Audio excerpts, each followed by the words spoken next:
My name is Apollo Ibanez. I'm from Cal State San Bernardino. I'm a master's student and I do work mainly on tendon research, such as tendon remodeling. We looked at titin isoforms in frog muscle and how that affects viscoelastic properties. So titin is a protein found in the sarcomeres of muscle, and it affects passive muscle forces and muscle stiffness. And that can vary depending on how long or short the titin is. I've never worked with frogs before, so it was like a new vertebrate to me, and I wanted to get kind of like a broad range of research-related work among all animals, so not just one species, but like across all species. So titin is important to know and how it affects muscle properties because certain muscles might be more compliant than others, and that stiffness property may affect other things such as locomotion control, power performance, shock absorption, things such as that parameters.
My name is Hannah Chow, and I am a second-year student here at UC Irvine. For our project, we decided to research a compound called Genopin, which comes from plants, and we wanted to see how this would affect tendon properties in rat tails. So by studying tendon properties in rat tails, we want to see if these results can be shown in humans so that we could use Genopin for tendon rehabilitation. So for our findings, we didn't really see too many significant differences between failure strain between our groups, but with a larger sample size, we'll want to see if these differences will be more prominent in the future. In the future, we'll want to see, instead of using dissected rat tails, we'll do a lot more in vivo studies to see how Genopin may affect rats in motion. I think the most fun part about working with MC is just being able to collaborate with a wide diversity of people. Whether I was working with people that had a really big understanding of what I was researching and people who had no idea what I was researching, it allowed me to improve on my communication skills and to show my findings with others.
I'm Cody. I'm a student here at UCI. I'm a rising fourth year biosci major. My project was P20, focusing on human balance and developing capacity tests to see how that might affect how people balance. This test was focusing on tandem balance in different people.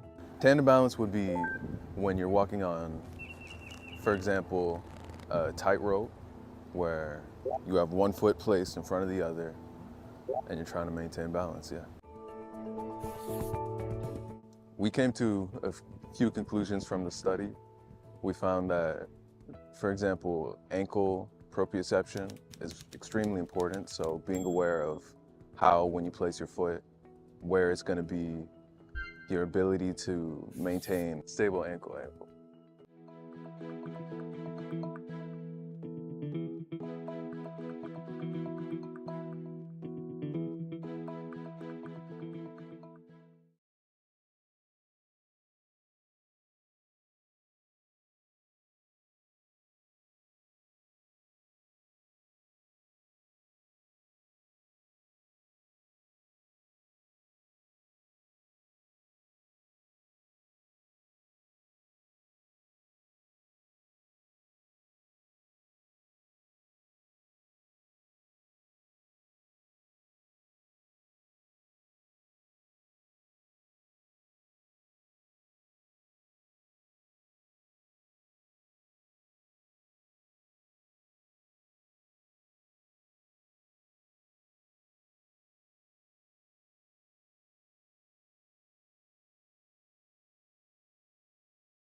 No.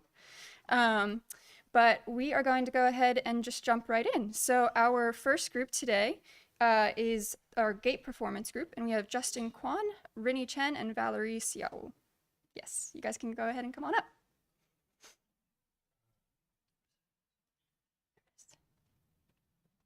Thank you. And then is Zoom already attached? Because one of our members is. Yes. Okay. Zoom should be attached. Yep.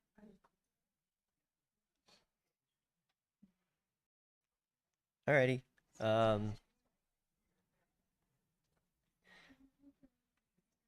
Thank you all for coming today, so early in the morning. To start off, we are with the IMSI Gait Performance Group.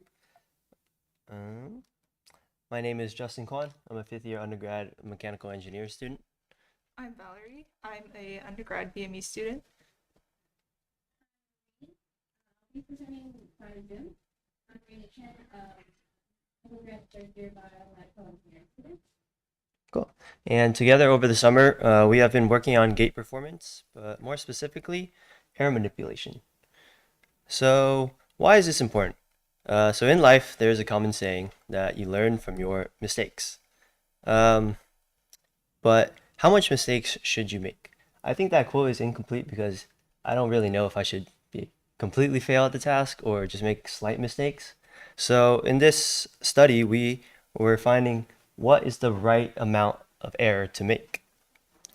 But in the future, we can incorporate this knowledge into different fields such as education, athletic training, or importantly here, movement rehabilitation.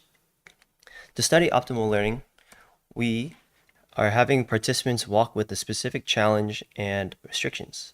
The first challenge is tandem walking.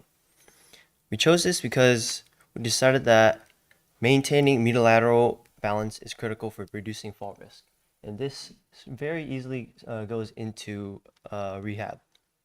So during this task, there are a couple things that they have to worry about. So tandem walking increases balance demand because it has a narrow base of support in the unilateral direction. It also is a slight cognitive load since they have to be aware of the yellow line and keep walking on it. And in our experiment, we have our participants walking at two speeds. One at an average walking speed at around 1.2 meters per second, and one at a third of that at 0.4 meters per second and at heel tilt. So next, to manipulate air, we are perturbing the participants at their pelvis in the medial direction. So as you see on the right side in this video, we are perturbing our participants manually right now. In the future, we want to mechanize this to have it consistent throughout the experiment, but right now we are just doing it manually. And by doing this, it engages their corrective mechanisms and also promotes motor learning. Off screen, there's also a weight attached to their side on the left, and this creates a force field. We believe that this force field is a novel way to investigate adaptation and after effects. So, what is our specific objective? So we want to investigate how tandem walking in a constant medial force with and without perturbations influences motor adaptation and balance control. To quantify this, we analyze a couple variables, specifically step error and medial torso sway. From our analysis, we predict that the perturbations will cause faster adaptations and better short-term retention due to exaggerated errors. Now I'll hand it off to my partner to talk about our method. For our method in this experiment, we use Perfect Pedal as the main motion platform to collect force data. And with we reconstruct into a biped skeleton model that you can see in the presentation on the right side. And then we manually perturb our participants while they perform tandem walk. To create a medial force field, we attach 7.5 pound weight to the participant's side. Next, I'll talk about the overview of our experiment. So start with each section. We start with a 2-minute warm-up to prepare our participants for walking and also get their heart rate up. And next, we continue with a 10-minute learning phase where we walk either with the medial perturbations or without. After that, we include a 2-minute washout period. Washout periods simply means a return to normal walking, so we can see how quickly the body unlearned the perturbations.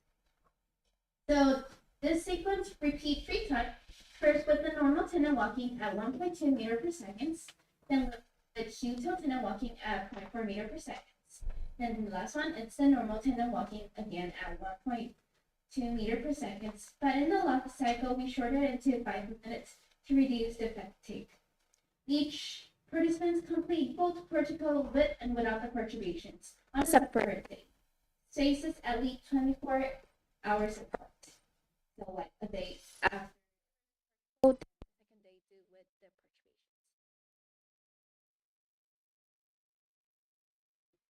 And this is how it looks during our experiment. So from the left to right, we'll start with the normal tandem walking, which just walk normal tandem. Then the second one is showing the normal tandem learning period, which we attached the 7.5 pound weight on the side. As you can see, we circle with the green circle. And then the third one will be heel-tilt tandem warm-up, which is walking heel-toe. And then the last one will be heel-tilt tandem learning period, which we attached the 7.5 pound weight on the green circle below. This is 2 video of how our experiments go on. On the left side, it'll be our perturbations in normal tendon. And on the right side, it is how we perturb our participants. Can you see the video? Is the video running? Right. On the right side.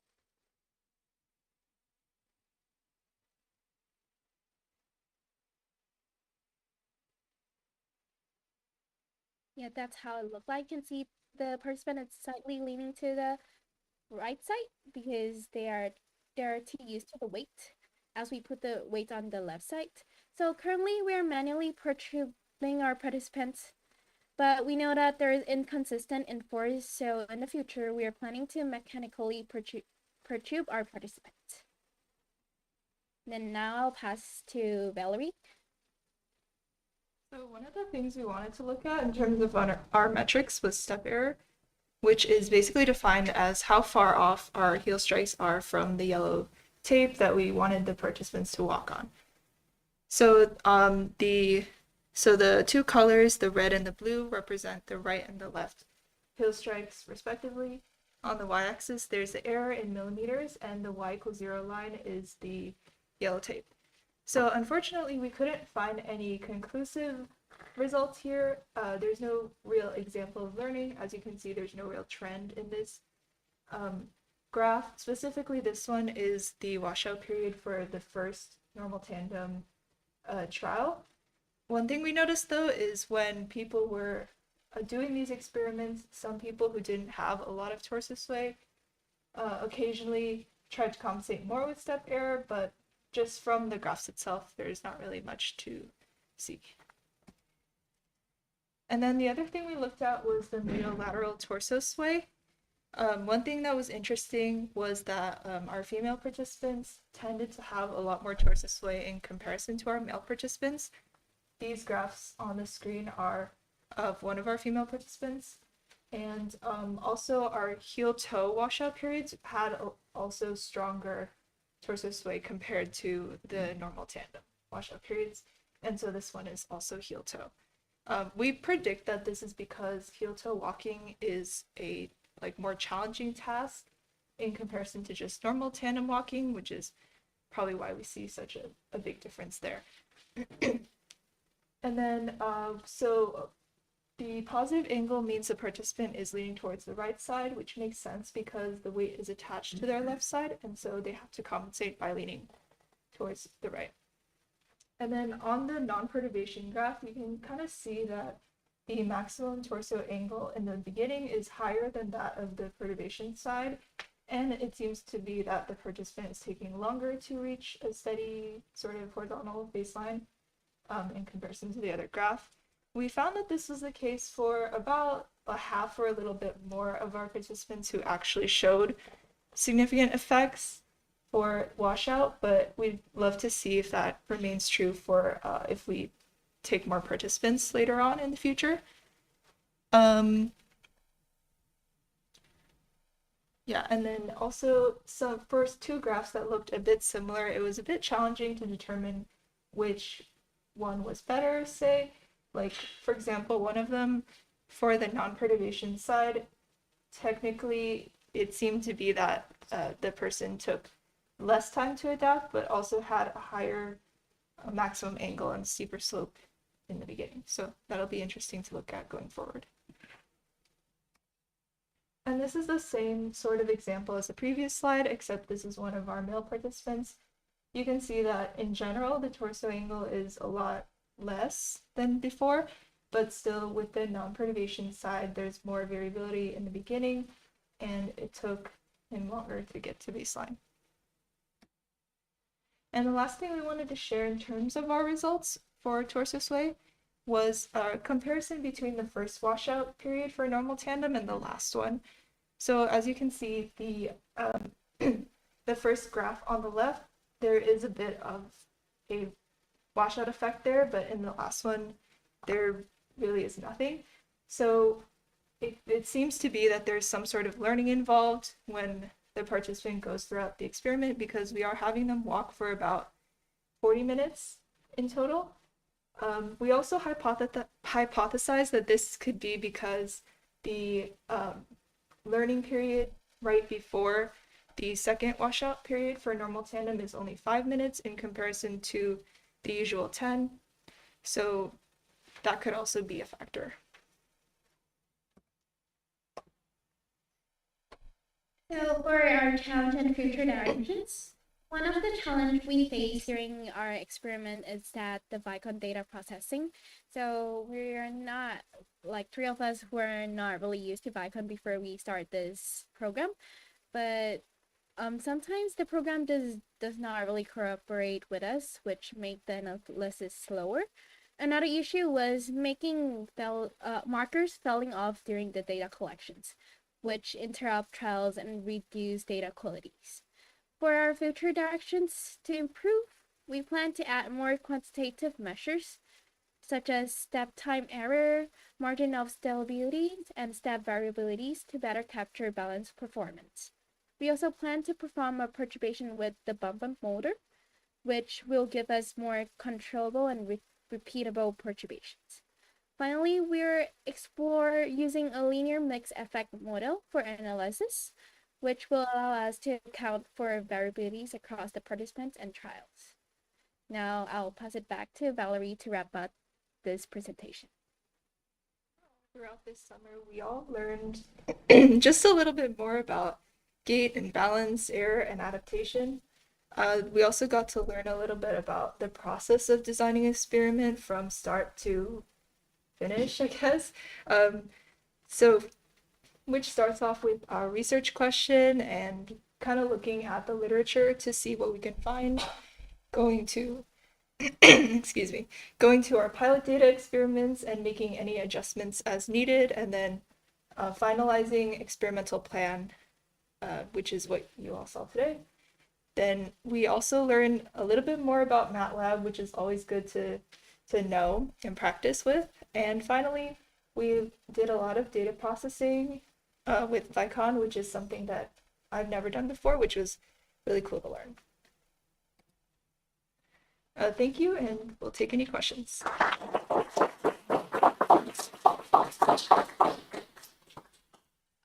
So thank you guys, that was great. I just wanted to give a note to the audience in person here. We are not using the room microphones today, so I'm just going to ask you guys to speak up as you ask any questions and discuss. Okay.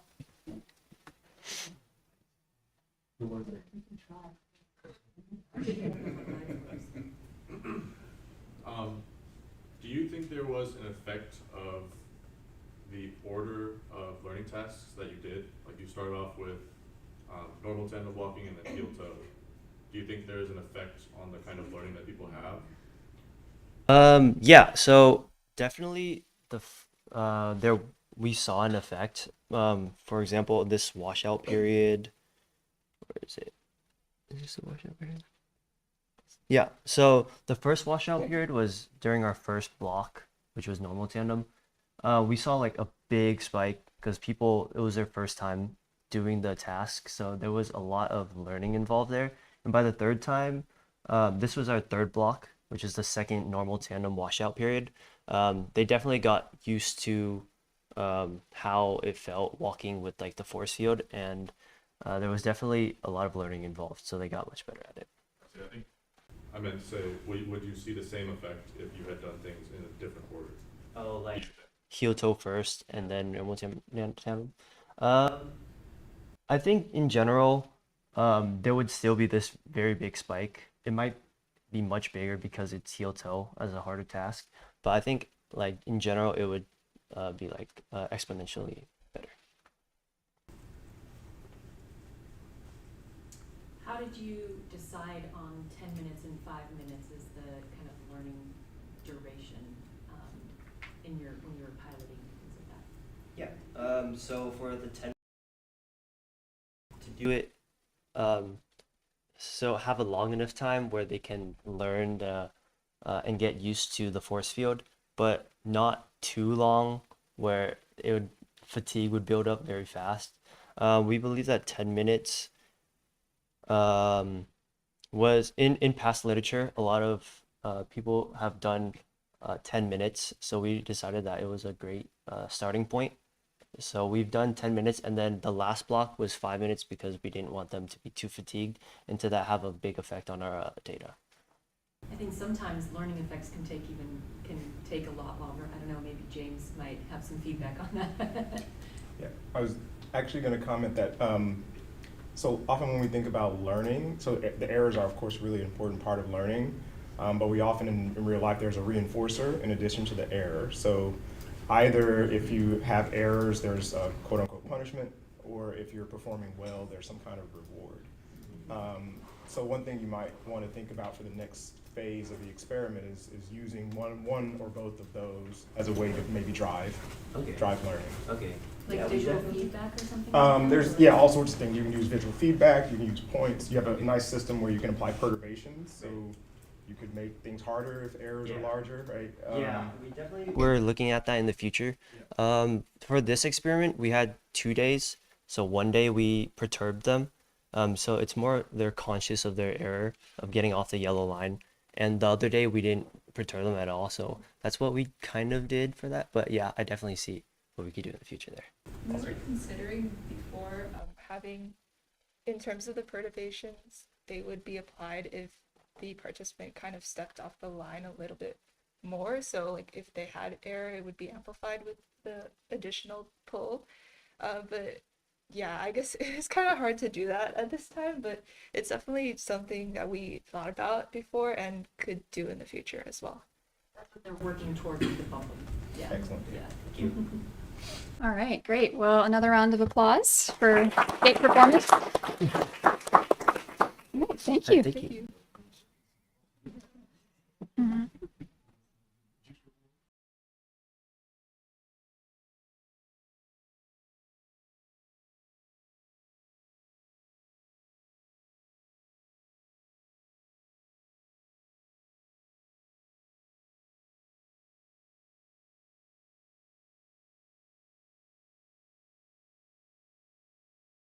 Protocol with the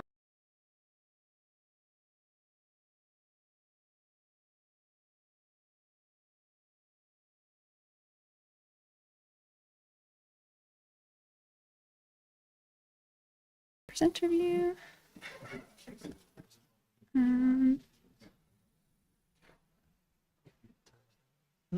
Sorry. This needs to move here. Yeah. In the middle after mine. Needs to be here. Okay. She might have to help us. Okay. Yeah, I might come over and swap over for you guys. Yeah, that's all right. Um, I'll make it very obvious.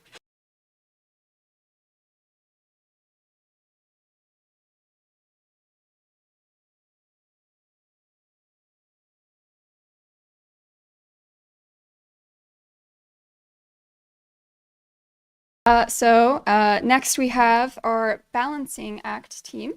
This team will be Brian Alvarez, Marcus Garcia, Skylar Taylor, and Alana Plager virtually will be presenting for us today for this team.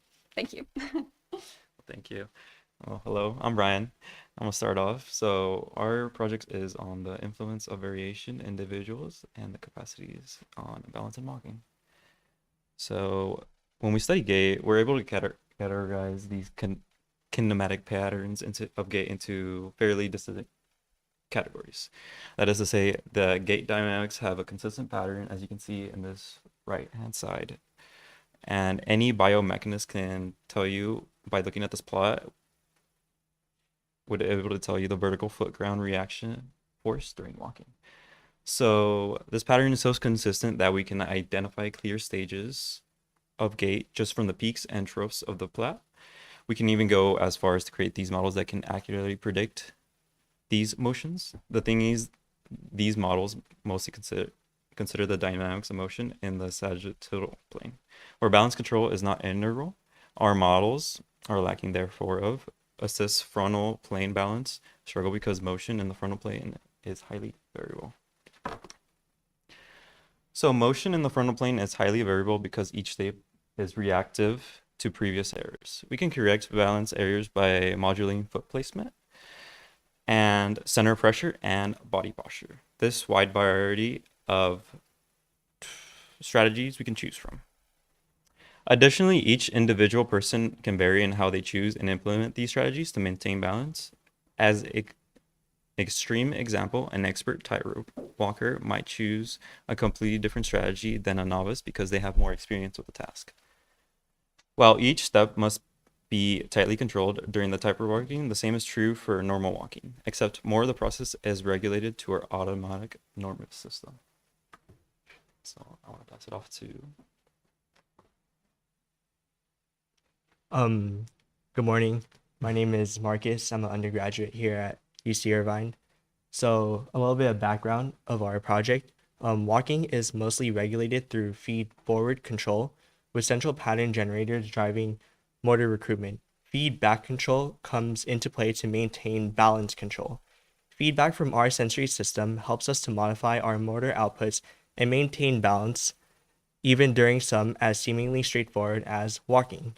Going back to individuals, we can vary in morphology, musculoskeletal capacity, proprioceptive ability, or even experience with the task at hand. Each of these factors are important to consider because they can directly affect each one of these boxes in our feedback loop, which may lead individuals to have slightly different balanced compensation strategies. Our goal for this talk is to understand how individual factors influence dynamic balance control. So, our first research question is, how do individual metrics of physical capacities and cognitive factors influence dynamic balance performance during walking? Our hypothesis for this research question is, we hypothesize that individual variation in physical capacity and cognitive factors will predict individual variation in balance performance in a dynamic balance task. Our second research question is, how do balance control strategies differ within an individual during a dynamic balance task?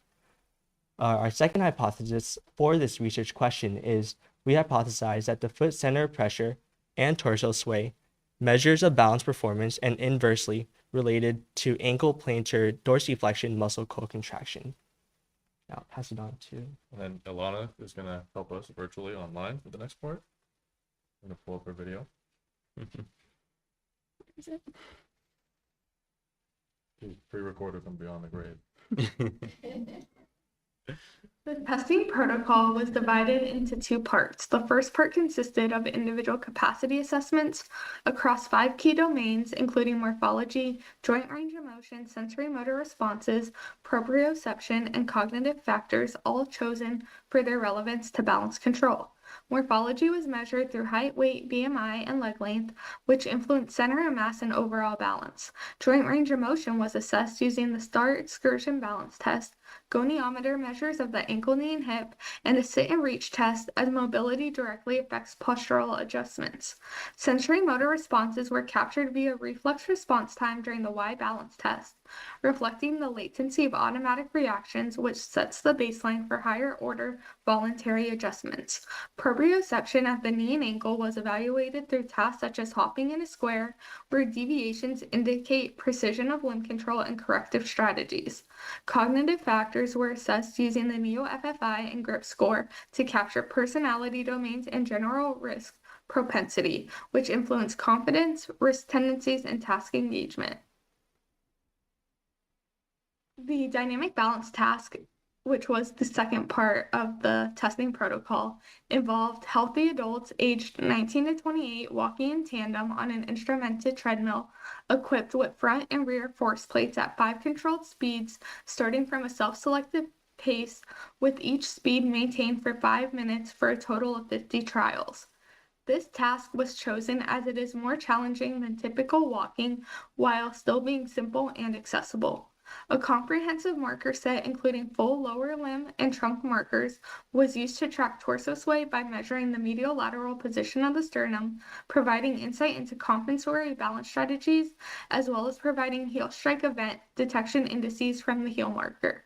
Ground reaction forces obtained directly from the treadmill force plates were analyzed as a performance measure based on deviations from the treadmill center line in the medial lateral direction. In addition, an 8-channel EMG setup was placed on the right lower limb to measure co-contraction at the ankle, knee, and hip, as co-contraction is a recognized strategy for maintaining balance, particularly in populations with reduced postural control. To date, 22 participants have completed data collection for correlating individual capacity measures to dynamic balance performance, with 6 participants having completed EMG testing. As shown in the violin plots, inter-subject variation in both torso sway displacement and center of pressure displacement was evident. The x-axis represents the 5 treadmill speeds normalized from a baseline of 1 and increasing by 0.1, while the y-axis is normalized to each subject's leg length. For each participant, the median value at each speed captures central tendencies for torso sway and center of pressure displacement as indicated by the purple-blue color spectrum. To examine how balance performance and strategy relate to individual capacity, we use linear mixed effects models. Independent variables from the individual capacity assessments were z-scored, and initial correlations determined model inputs. Results indicated that better balance performance was associated with increased ankle flexibility, lower extraversion scores, and slower treadmill speeds.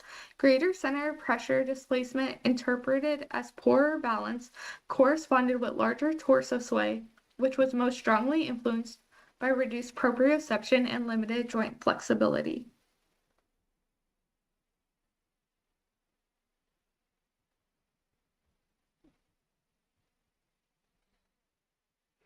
All right. So now moving back on to hypothesis 2, we predicted that people with very good balance metrics, so low center of pressure deviation, low torso sway, would have high ankle muscle co-contraction. We calculated co-contraction by taking two of our EMG channels. Here we're just going to focus on the ankle, so the TA and the soleus. And we took the minimum trace of these two channels, and then we took the area of that value. So this analysis assumes that no overlap in muscle contraction is the optimal per each heel strike. And then we went and we compared this across every heel strike, across speeds, and across time. So on our right here is y-axis of average heel co-contraction per strike, average co-contraction per heel strike, and then our x-axis is speed increments over time. There's not really a significant trend of speed versus co-contraction, but we can see that each of our subjects do have a different base level of co-contraction. So there's some variation there, but it doesn't seem to be correlated with speed. We also ran a mixed effects model for a linear mixed effects model for this set of data, and we compared center of pressure deviation and torso sway as our predictor variables, and we accounted for individual subject variability as well as the effects of speed. And we didn't really see any effects. So we didn't think, or so it seems, based on our data, that co-contraction is not correlated with our balance metrics. Going back to reiterating our results, we found that proprioceptive capacity and flexibility were some of the biggest predictors in balance performance, but balance performance was not related to co-contraction, specifically in the ankle. So that does kind of conflict with some of the previous literature. Most people would say that people with high co-contraction would be poor balancers. We did, however, see that people do have different baseline levels of co-contraction, of balance performance. So there is some wide array of balanceability and balance strategies. When we go back to our model of the nervous system, it seems like these higher level components like the brain, proprioceptive feedback, and subcortical activity are the most important factors, and maybe the morphology isn't as important. So coming on to the limitations of our work as well as what we want to improve in the future. Currently, our population is composed of healthy individuals, so that helps us to get a general good lay of the land. We can't really understand the edges of this system that we're looking at. So in the future, we want to look at more specific populations. So we found that flexibility was a really important factor. So maybe we should look at people who are extremely flexible or people who are really bad at being flexible and see if there is some kind of trend that continues with that. Additionally, we can look at clinical populations, right? People with stroke have really bad proprioceptive ability. We already know that's pretty correlated with balance. So maybe what individual factors are varying across stroke populations. And then additionally, our co-contraction analysis compares EMG amplitudes across different muscles, which can be somewhat inconsistent. So in the future, maybe looking at a strategy that compares timing, maybe percent overlap during a stride, might be a little bit more, what do we call that? consistent.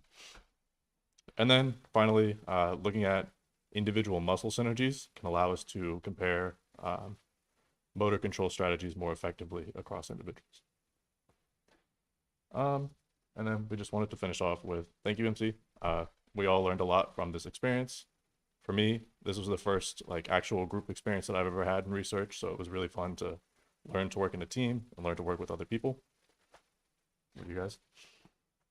Well, this was my first research experience and it was crazy to be a part of this research team. It was like really fun. I think for me, being a trainee, I think I learned how to balance being independent when I'm working through challenges, but I also learned how to balance being resourceful and learning how to rely on my mentor and Skylar and Brian whenever I needed help with any challenge. So it was a really good experience learning how to be part of a team while also playing a role in my learning. Thank you. That's all we have. Thank you guys.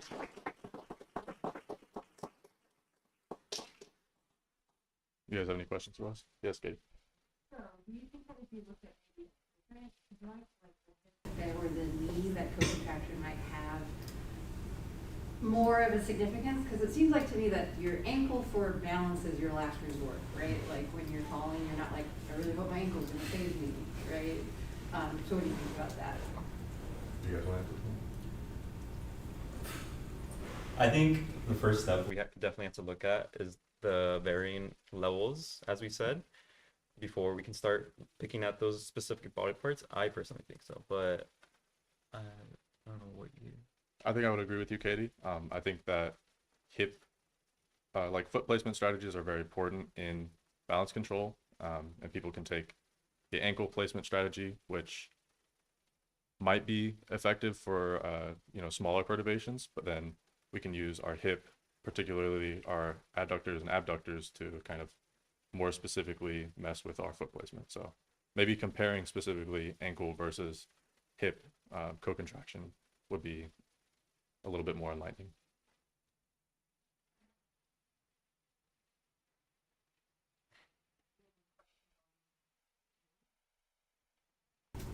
Yeah, if anybody has any questions on Zoom, feel free to unmute or put something in the chat. Oh, do we have something in the chat? We do.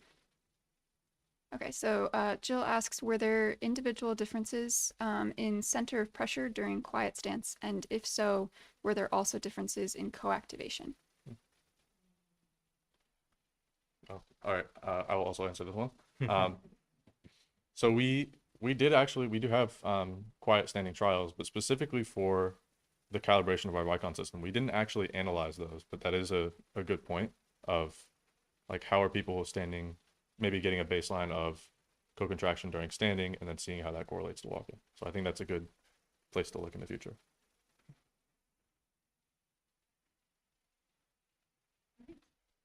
Well, if we have no more questions from the audience, another round of applause for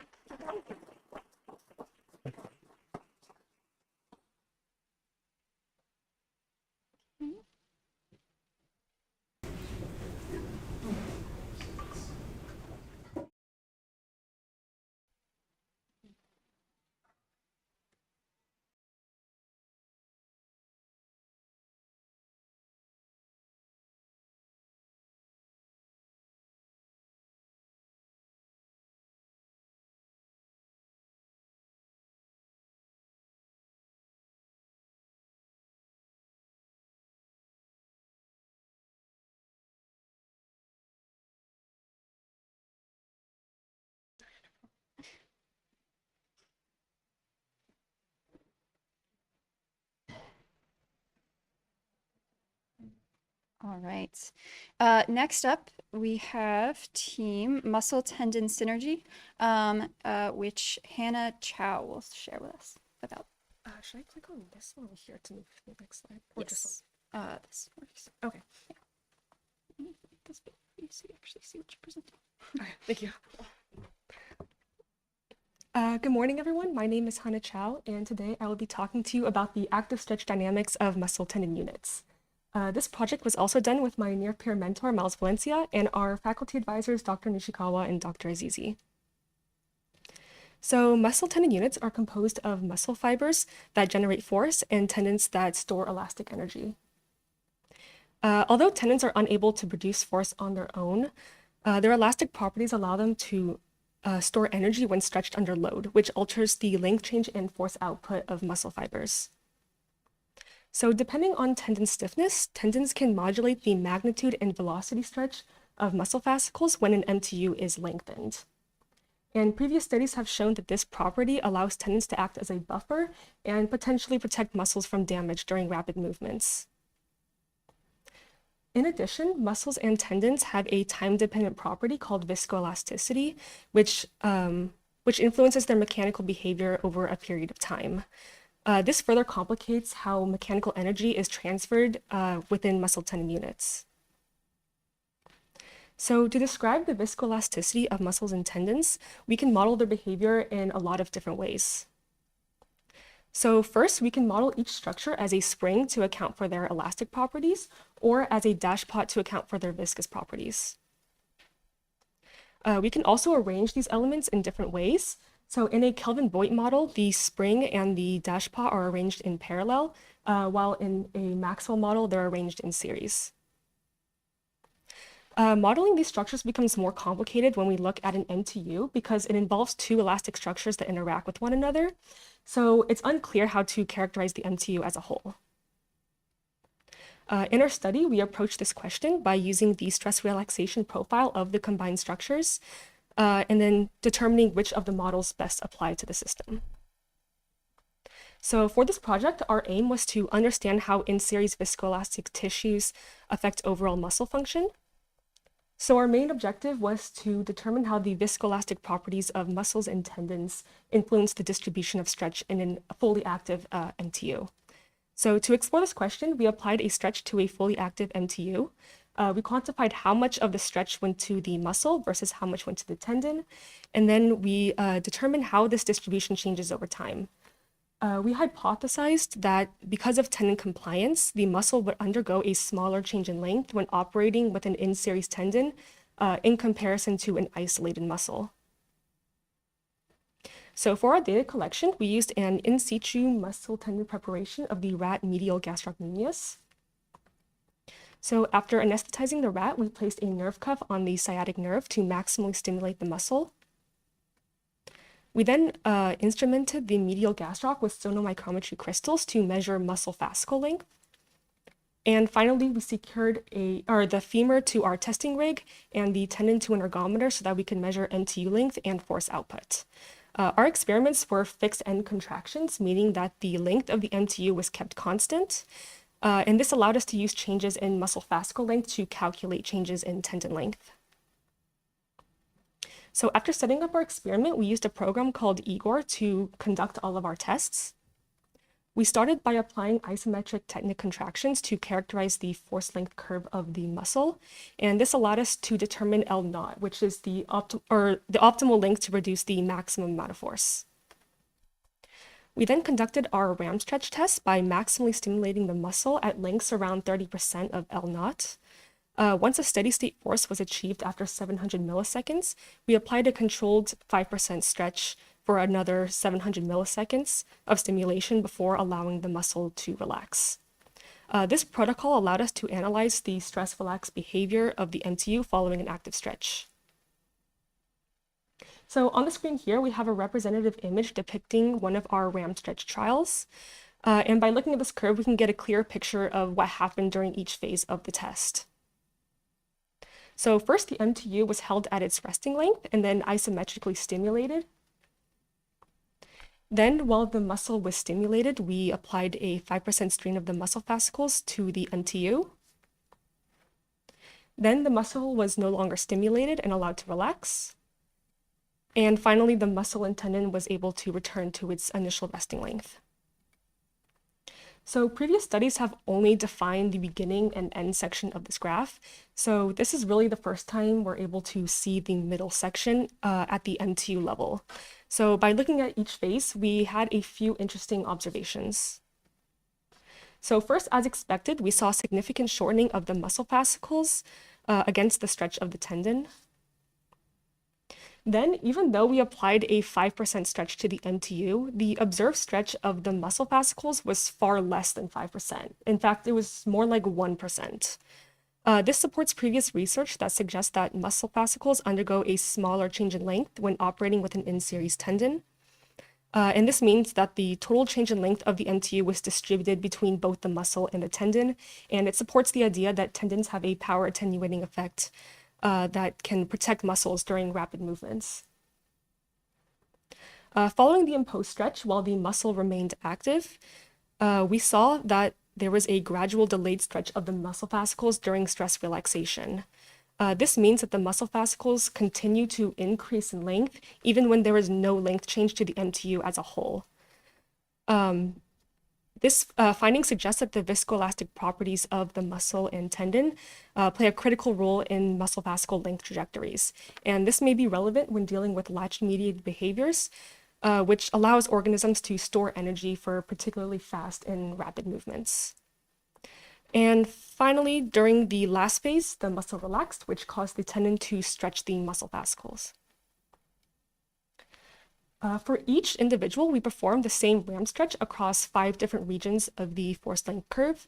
Region 1 and 2 represent the ascending limb, regions 4 and 5 represent the descending limb, and region 3 represents the optimal length. This allowed us to observe the MTU's viscoelastic properties across its entire force length relationship. So looking at this graph, we can see that at longer lengths, which is represented by the green lines, it took longer for the muscle to reach its peak force, while at shorter lengths, which is represented by the purple lines, the muscle reached peak force at a faster rate.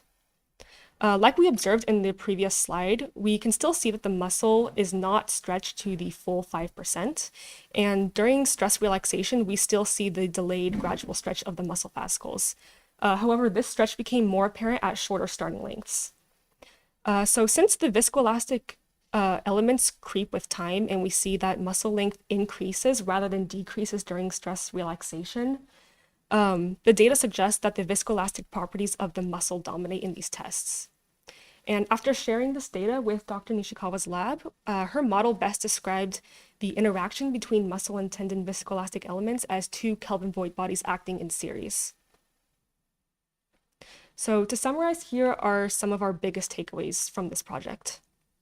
So first, during an MTU stretch, the tendons attenuated the magnitude and velocity stretch applied to the muscle fascicles, which is consistent with previous studies. Second, muscle fascicles underwent significant shortening during force development and significant stretch during deactivation. Next, we determined that the viscoelastic features of the muscle seemed to dominate during these tests. And finally, the interaction between muscles and tendons can be best characterized as 2 Kelvin void bodies acting in series. So in terms of my own personal takeaways, conducting research with MC this summer allowed me to become a lot more confident in my abilities as a researcher. So this summer was my first time working with live animals. My previous projects from the past 2 years were all from like tail dissection. So this is the first time I was actually able to handle the rats. So over the course of the summer, I got a lot more comfortable with moving the rats in and out of their cages and giving them anesthesia and just knowing all like the rules of animal research. I also gained a lot more independence with my research. In the beginning, it was a lot of me just learning and observing like the surgeries and just learning how to do the protocol. But by the end, I was able to like set up for our experiments and be able to actually run the test on my own. And finally, I got a greater understanding of muscle physiology. As an undergrad, my classes have been pretty limited in physiology and exercise sciences in general. So over the summer, I was able to increase my understanding a lot in these topics. And it was really cool being able to actually see these things in real life. So being able to actually see them in action will help me in my future classes later on too. So before I go, I just wanted to give a big thank you to everyone who helped with this project. Obviously, it would not have been possible without my near-peer mentor, Miles, and our faculty advisors, Dr. Nishikawa and Dr. Azizi. We also want to give a big thank you to Caitlin Monrose and Dr. Castor for the help with all the modeling. And lastly, thank you to MC for the funding and for the summer program. So thanks for listening to the presentation.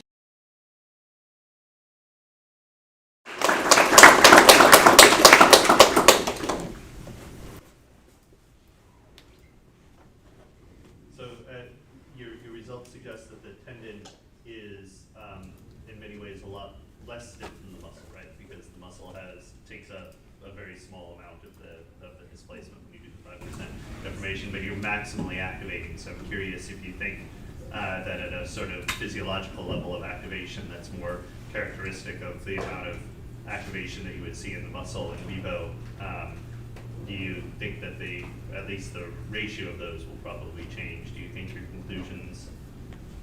Yeah, I think it probably would. I can't really say how though, so I don't know if Dr. Zizi or Miles wants to add to that. Sounds right. But I mean, the proportion would change. But I think your argument that there would be a separation can still apply because it's unlikely to be like orders of magnitude above the stiffness. It won't get to 5%. Yeah, it's not going to get. It might be more, but it won't get to 5%. Yeah, we have passive data, so that's kind of the limit Right. on the other You have end. fully active and passive. So what do the passive data say? A little bit more stretch to the muscle fiber when it's passive. But only a little bit, not 5%. Not 5%. I'm actually really curious if the creep changes, because the creep could be associated somewhat with fatiguing at the maximum activation levels. That's a pushed great in there. point. I think it'd be really good to run it at 50% activation, actually. Repeat those same exact experiments at 50% activation would be really informative. Because then you have passive, fully active, and 50% recruitment. That to me is a really nice spread. Simon's part of my question, but that's okay. My other question is, how did you control the speed that the muscle was stretching? Like, was it predetermined? It was just programmed in. 1% L naught. 1% per, one L naught per second, basically. Because I wonder if that would happen. And some maximal activation. There's always more more on today's experiments. experiment. I will. So that's a really interesting question, whether you'd expect the tendon to, protect the muscle from the faster speeds of stretching. So the muscle might stay the same, but the tendon's stretching. I think it depends on whether you're already fully active or whether you're stretching the muscle during the period of activation. I think if you're stretching it during the period of activation, the faster you stretch it, the muscle simply may not be able to keep up. Its force development may be too slow to protect itself because it does require that the muscle fibers are producing force in order to, in some cases, even during the stretch, they shorten while the tendon takes up all that stretch. We see that much more often when the stretch is fast. When the stretch is slow, the muscle can develop force fast enough to where it can protect itself. Mandy's not allowed to answer this question. Did you see any you had a number of different individuals. I'm curious if you had any outliers, because I'm really curious if there's, like, if it happened amongst an individual who happened to have a little bit of damage to the tendon or the muscle side of it, if this really changed the distribution of strains, like if there's, like, during the surgery or before, if there's a little tendon tear or the muscle strain or something. Yeah, we didn't see any big outliers. I mean, obviously there was like some variation in the data, but there was nothing that was a big outlier or anything. The general pattern holds everything. Although, like, some of them, of course. Yeah.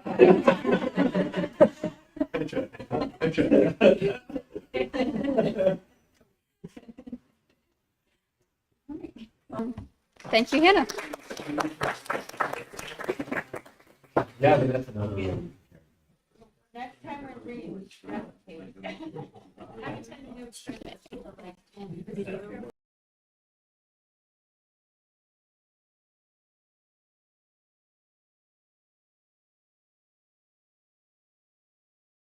No, the muscle was, or Well, the pre-conference, so that could be strictly small version, dangerous and less formal, less very typical style. Plastic, questions, discussions. I mean, covering a really wide range of topics. And maybe it's like the same people ask questions about. Sure. And also, this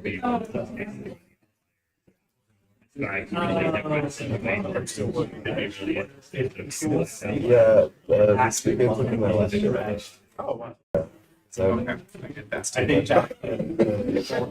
but so I'm doing like 224. All right, everyone. Our next team. Thank you, Monica. Our next team is Muscle in Motion, presented by Destiny Green, Annika Mysore, and Savannah Aruda. Let me pronounce that. Hi everyone. So we studied perturbed hopping and joint function. So just to get into our team, my name is Annika Mysore. I'm a senior in high school, hoping to major in data science or computational biology, and I was a trainee on this project. My name is Savannah Ruda. I am fourth year undergrad. I am here at UCI. I am an exercise science major, and I'm also a student athlete here at UCI as well. I play soccer. And then our third trainee was unable to be here today, but she's presenting slides through a video. She's a post-grad student from Howard University, and she's currently working a full-time job at a clinic. And then our near-peer mentor was Dr. Jessup, who's in the audience today. And our PIs were Dr. Daly, Dr. Bolashina, and Dr. McGray. Okay, so getting into introduction, real-world terrain is often unpredictable. A sudden drop or uneven surface can throw the body off balance. Recovery in these cases depends on rapid muscle responses that prevent injury and restore stability. Studying these responses has real applications. It can help clinicians improve fall recovery training, and it can guide the design of exoskeleton and prosthetics for real-world use. In this project, we focus on the soleus muscle during hopping to see how it activates and adapts when the body encounters a perturbation. So before we go into our study, these are the points that we used to give context to our study. So our first point is that muscles adapt rapidly to perturbations. So a 2021 study by Dick and colleagues showed that the plantar flexors and dorsiflexors increase their activation both before and after ground contact during unexpected drops. This increase allows them to absorb energy and stabilize the body after impact. Our second point is that post-contact muscle action drives recovery. And Moritz and Farley in 2004 found that when people hop on unsuspected surfaces, pre-landing activation doesn't necessarily increase. Instead, muscles respond right after contact to restore stability. So you can see in the EMG graph here, it's a little tiny.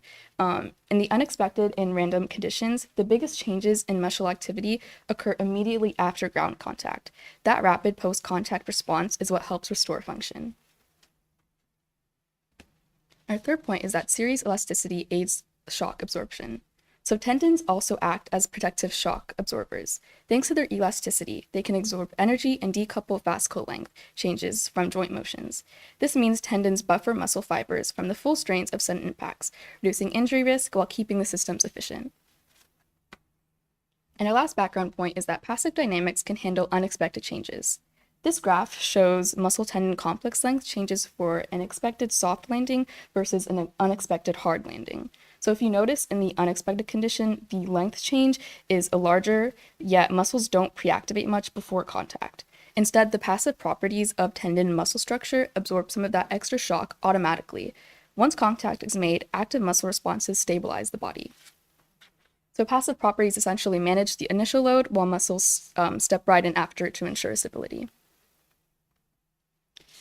So going into our purpose, so building on this background, our study focuses on the soleus muscle. The soleus plays a key role in plantar flexion during hopping and running, contributing to both force production and stability. So our goal is to describe how soleus activation and fascicle dynamics change before, during, and after perturbations in hopping. By focusing on this, we can better understand how muscle-tendon interactions support stability and recovery in unpredictable environments. So I'll let Savannah go more into our study. As far as our materials, we only had one participant. She was a healthy female, 5 foot. It was Monica. Some of our equipment that we used was a lower leg exoskeleton, specifically for the right leg. The next piece of equipment we had was EMG on both the soleus muscle and the medial gastroc, as well as ultrasound on the soleus as well. We had force plate data as well as the Hemotech system, which is just the motor system that we use in the RAL. For analysis, we process all of our data in MATLAB.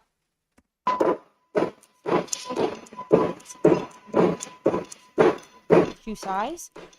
We then proceeded to attach EMG to both the muscles that we were looking at, as well as the ultrasound, which we, like if you could see in the video, we used athletic tape to kind of wrap around, and then fitted the exoskeleton. We had our participant wear earbuds, so that way they didn't hear when the motor was delivering the perturbation, because then you would kind of predict it. And then we had the participant hop on commands, like with like a visual cue. And then the participant would experience just one unexpected perturbation. Let's see if I'm trying to think. Okay, I'm not sure if you could see that. Okay. As far as like the actual perturbation steps, when the participant was in the unperturbed state, the motor would follow the participant's ankle velocity. Then when they were in the perturbed state, the motor would deliver a plantar flexion perturbation. And this perturbation was applied mid-flight to early ground contact. So on the graph, the blue line is going to be the like perturbation itself, and then the red line is going to be the ground reaction force of the participant from the force data. So the actual flat kind of the flat line of the red graph is when the participant is in their flight phase, indicating 0 ground reaction force. So if you could see like in the middle, the like kind of double hump of the blue line is when our actual perturbation occurs. So for there, you can see where the like halfway through the flat line point, and then as soon as like it starts to go up before it reaches like exponential peak of when they hit the ground, that's when our perturbation occurs. The actual magnitude of the perturbation is scaled off the maximum plantar flexion velocity during unperturbed hopping. And then the ankle is forced into plantar flexion via the exoskeleton, which during this phase of their hopping, it resists the normal movement of dorsiflexion. So as the person is coming down like into, like as they're about to land, they're in plantar flexion, but they're naturally going to want to go into dorsiflexion, where our exoskeleton is going to force them into plantar flexion, resisting their normal movement. Let's take a look at the data we collected. Here, we're looking at the ankle joint and soleus muscle response across different hop cycles. The 2 hop cycles leading up to the perturbation, the perturbed hop, shown here in dark red, and the hop following the perturbation. The gray shading indicates when the participant is in contact with the ground, and the dotted vertical lines indicate the period during which the perturbation was applied. Now, what exactly are these graphs showing us? Starting at the top, we can see that the perturbation forced the ankle into plantar flexion, even though the participant was trying to dorsiflex as they normally would during steady hopping. This confirms that the perturbation disrupted the normal ankle motion. Looking below it at fascicle length, we noticed that after the perturbation, the soleus fascicles were operating at shorter lengths compared to the unperturbed hops before the perturbation. On the other hand, if we take a look at both the soleus and medial gastrocnemius EMG, we see that activation levels remain relatively low and consistent across the perturbation, with no noticeable burst of activity compared to steady state hops. So overall, these figures show how a perturbation changes joint kinematics and fascicle operating lengths, while opening up a lot of questions around how activation responses might differ across different muscle groups. We successfully used the exoskeleton to disrupt normal cyclical movement and create an unexpected perturbation. Rather than a strong activation in the plantar flexors, the response may have been inhibited, with compensation coming from dorsiflexors or proximal muscles at the knee and hip to stabilize the hopping rhythm. Now, in contrast to other papers in prior research where dorsiflexion led to a strong reflexive burst in the soleus and gastrocnemius, our plantar flexion perturbation produced minimal reflexive activity, suggesting different strategies for shortening versus stretching. Overall, our data indicate muscles may tolerate operating at shorter lengths on the ascending limb of the force length curve better than longer lengths on the descending limb, though we need to examine more ultrasound data after perturbations to confirm this.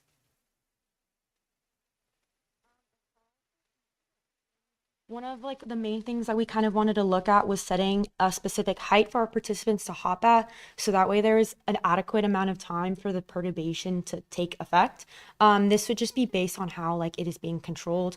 Otherwise, if it's the participant is just like hopping at too low of a height, then it just isn't going to give enough time or give the results that we want to see. We also want to be able to track the movement of more muscles through EMG, through the hip, knee, and ankle region. So examples of those muscles would be the tibialis anterior, peroneus, and rectus femoris. We also want to be able to obtain ultrasound data from the tibialis anterior specifically to see if there is an increased activation to being stretched after the perturbation, because that one specifically looks at dorsiflexion, where we were looking at plantar flexion muscles. We also want to have participants hop with exoskeleton on both the right and left legs to gain a comprehensive view of the effects of the perturbation during double leg hopping. We only had access to one leg. And then our final point is we just want to be able to ensure the current controller is suitable for all participants regardless of body weight and size. Naturally, if you're going to have a larger individual, they're just going to hit a larger force and we don't want to hit the capacity of the motor that we're dealing with. Personal takeaways, for me, I learned the importance of like troubleshooting and piloting. This was my first real like research experience besides like the labs here at UCI. Patience was a really big trait that helped like make the process a lot easier, especially when it felt like everything was going wrong, especially because we were a very new project. So we had a lot of troubleshooting that we had to do at the beginning. So we just had to learn and take the small wins with what we could. Another key skill that I picked up with this project was learning how to code and how central it is for biomechanical studies. In all my 4 years here, I've never touched code ever. So that was definitely really interesting and cool to like be able to learn through Luke and Lauren as well. And also my fellow trainees, we went through that. And then understanding how the muscle responds to like unexpected perturbation. It just makes me think like beyond this project and how like this can be applied to sports specific injuries and rehabilitation, especially with me since I play soccer. I've seen so many like knee injuries due to just being perturbed unnaturally and just being unexpected. So really curious to see how this can later be applied to that and like rehabilitation. For Destiny, she learned how essential clear communication and coordination are in a multifaceted project, especially when combining coding, biomechanics, and experimental design. She also gained a deeper understanding of muscle dynamics during perturbations, particularly how fascial behavior and activation patterns reveal strategies the body uses to maintain function. She also recognized the importance of pilot studies and troubleshooting, which are crucial steps for refining methods and ensuring reliable data before large-scale collection. So this is my first time doing research in a professional lab environment, so I learned a lot. But the first thing was I realized the challenges of applying perturbations or just any force on a participant that is strong enough to elicit a response but still safe enough for the participant and not physically harm them. I also learned that the time of the perturbation completely changes the type of motor response that we get. And then that even when ankle kinematics clearly changed, the plantar flexure EMG did not show a strong increase, which made me reflect on my own daily movements and my limit of reflexive muscle responses compared to voluntary control, and how this could differ with people with different athletic backgrounds or disabilities. Thank you. Thank you.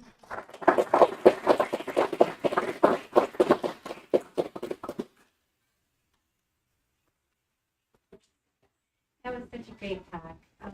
My question is about like the double leg hopping, and I guess, my question is like, do you think that the subjects were compensating with the other leg, and that might have limited the changes in the EMG and the affected leg? And how would you expect it to be different if you could do both legs at the same time? Definitely when we were looking, just like visually looking at Luke and also Annika as well, if you could like just see a side by side, the left leg would definitely compensate for the right leg, but we would hope to see. I think we'd still see similar results, honestly, for both legs. I think it would just be a more like comprehensive view of like both legs. Yeah, I don't know if you wanted to add to that. I think it would also be pretty interesting to see the difference in fatigue, especially with Luke. We saw fatigue with single leg topping, so it'd be interesting to see if there's less or more fatigue with double leg topping. That shows clearly in the data. Your interpretation that the difference in data between yours and the big paper was that you might be operating on the ascending part of the force length curve as opposed to the descending part, right? Do you know, has that muscle's force length curve been characterized enough so that you know that during your perturbation, you're actually switching from one side to the other side of the force length curve? Or asked another way, is your perturbation large enough that you're definitely jumping to one arm of the one side of the force length curve and the other versus the other? No, I don't. Oh, I don't know. That was a lengthy question. Yeah, I think so. So you're asking like if like when we know like which part of the curve that we're right, I'm on? just wondering if somebody's taken the muscle before and characterized it. Oh, like, okay. Sort of know how far do you need to go before you're actually on the ascending part versus the descending part. I'm curious if your perturbation relative like to the total length change is like, you know, this much or this much, right? Yeah. No, as far as we know, there has not like been any type of like background on that. So that is definitely. What was the like if you think of the percentage of length change between what your perturbation induced versus what the perturbations induced? What's that range? Well, yeah, we haven't gone that far, honestly. It's just that it probably weren't operating on the descending part of the curve. And neither were they. But because it's actually hard to jump all the way to the other side of the curve. You're certainly closer, so that the interpretation sort of still extends. But I was really curious if your perturbations actually drove you that far. But the fascicle strains should give you some estimate of how far you're moving. So like, I don't remember what the numbers were, the estimates of fascicle strain during the... Yeah, but we still need, like, we haven't done any characterization. We're sitting like we'd need. Jump in. No, I think it might be more the velocity effect of the perturbation. Yeah, might be more important than the length effect. Yeah, that's right. The fact that it was shortening rather than a stretch may be more relevant, right? In terms of how the spindles respond to that. But it's a perfectly reasonable hypothesis that it's due to being operating on a different force line. Both could be factors, but we should see if we can distinguish in the data once we have more. You know, you gave a good talk on the force system. There's old things by Edith Cohen. I mean, it's really, really old in cats where they actually found, I think that during the swing phase, the tibialis anterior, the muscle spindles were actually like completely quiet, or they were active, but they had no effect on. Anyway, I can try to find it. Yeah. Thank you.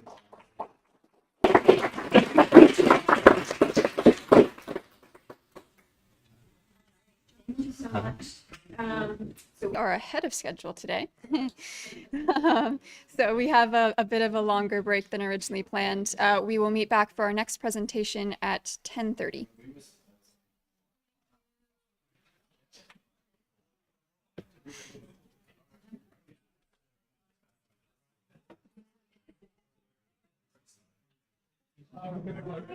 Remind me how long you want the presentations for the core updates to be tomorrow? 5 minutes. No idea what I was researching. It allowed me to improve on my communication skills and to show my findings with others.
Well, I'm Cody. I'm a student here at UCI. I'm a rising fourth year biosci major. My project was P20, focusing on human balance and developing capacity tests to see how that might affect how people balance. This test was focusing on tandem balance in different people. Tandem balance would be when you're walking on, for example, a tightrope where you have one foot placed in front of the other and you're trying to maintain balance, yeah. We came to a few conclusions from the study. We found that, for example, ankle proprioception is extremely important, so being aware of how, when you place your foot, where it's going to be, your ability to maintain stable ankle.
My name is Leah Houston. I am from Cal State Fullerton, and I'm a kinesiology student minoring in aging research.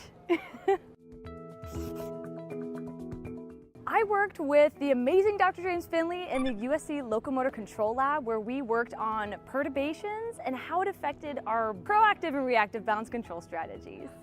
What we did in the lab was trip ourselves and trip others. So that also included putting markers on different parts of the body and motion capture with different programs like Visual 3D, QTM, all sorts of different programs.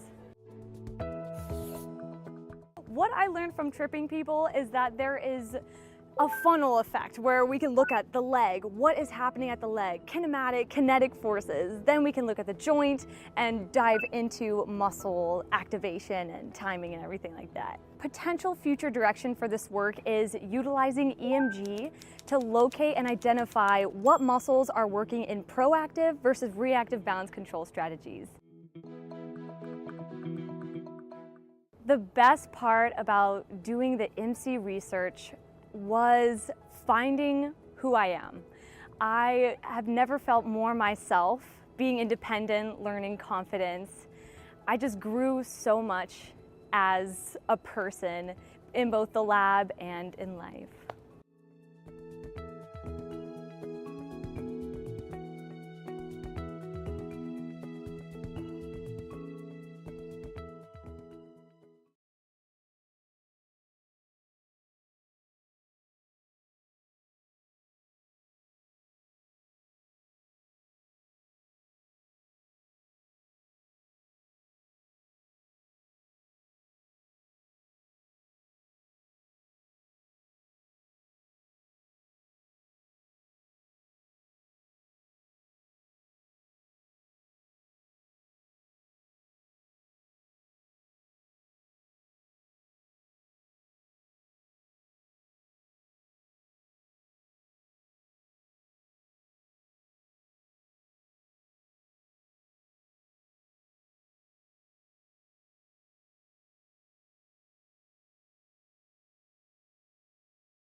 My name is Ruby Tapia. I'm a recent UCI graduate from the Department of Biomedical Engineering. I'm actually going to be a first-year PhD student at Northwestern.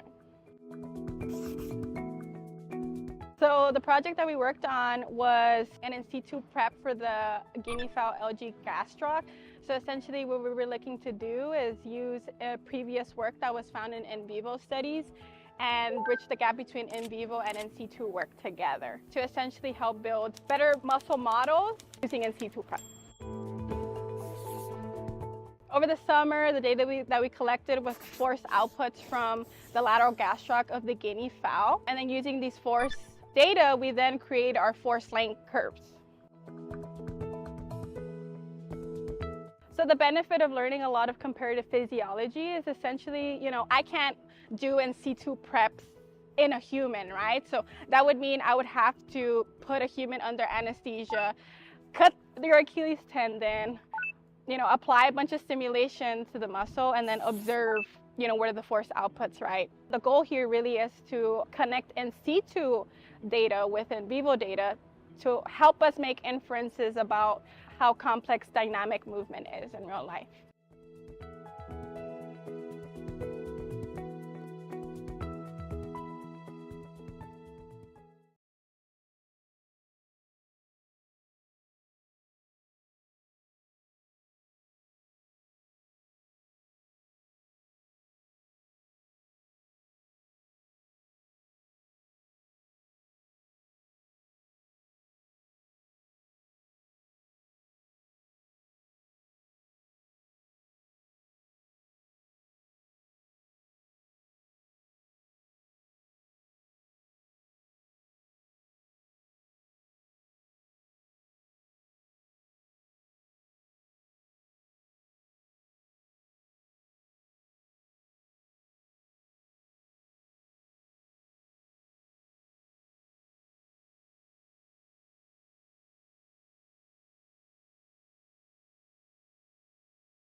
My name is Apollo Ibanez. I'm from Cal State San Bernardino. I'm a master's student and I do work mainly on tendon research, such as tendon remodeling. We looked at titin isoforms in frog muscle and how that affects viscoelastic properties. So titin is a protein found in the sarcomeres of muscle, and it affects passive muscle forces and muscle stiffness. And that can vary depending on how long or short the titin is. I've never worked with frogs before, so it was like a new vertebrate to me, and I wanted to get kind of like a broad range of research-related work among all animals, and not just one species, but like across all species. So titin is important to know and how it affects muscle properties because certain muscles might be more compliant than others, and that stiffness property may affect other things such as locomotion control, power performance, shock absorption, things such as that parameters.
My name is Hannah Chow, and I am a second-year student here at UC Irvine. For our project, we decided to research a compound called Genopin, which comes from plants, and we wanted to see how this would affect tendon properties in rat tails. So by studying tendon properties in rat tails, we want to see if these results can be shown in humans so that we could use Genopin for tendon rehabilitation. So for our findings, we didn't really see too many significant differences between failure strain between our groups, but with a larger sample size, we'll want to see if these differences will be more prominent in the future. In the future, we'll want to see, instead of using dissected rat tails, we'll do a lot more in vivo studies to see how Genopin may affect rats in motion. I think the most fun part about working with MC is just being able to collaborate with a wide diversity of people. Whether I was working with people that had a really big understanding of what I was researching and people who had no idea what I was researching, it allowed me to improve on my communication skills and to show my findings with others.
I'm Cody. I'm a student here at UCI.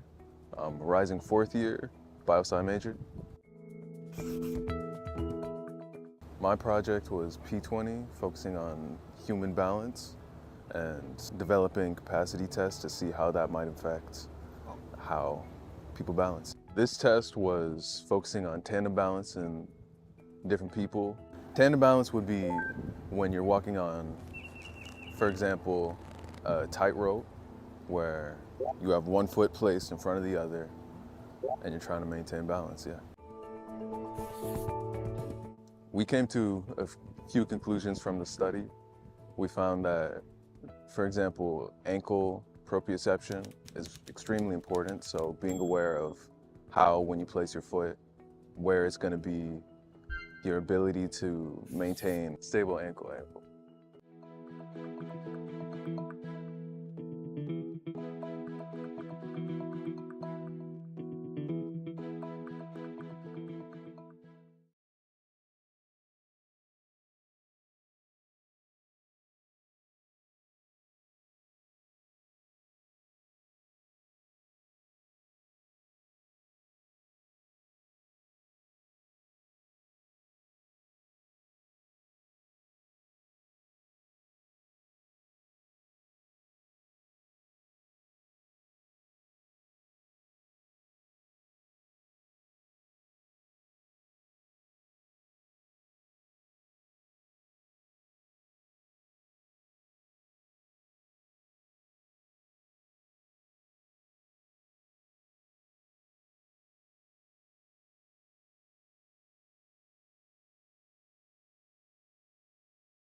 My name is Leah Houston. I am from Cal State Fullerton, and I'm a kinesiology student minoring in aging research.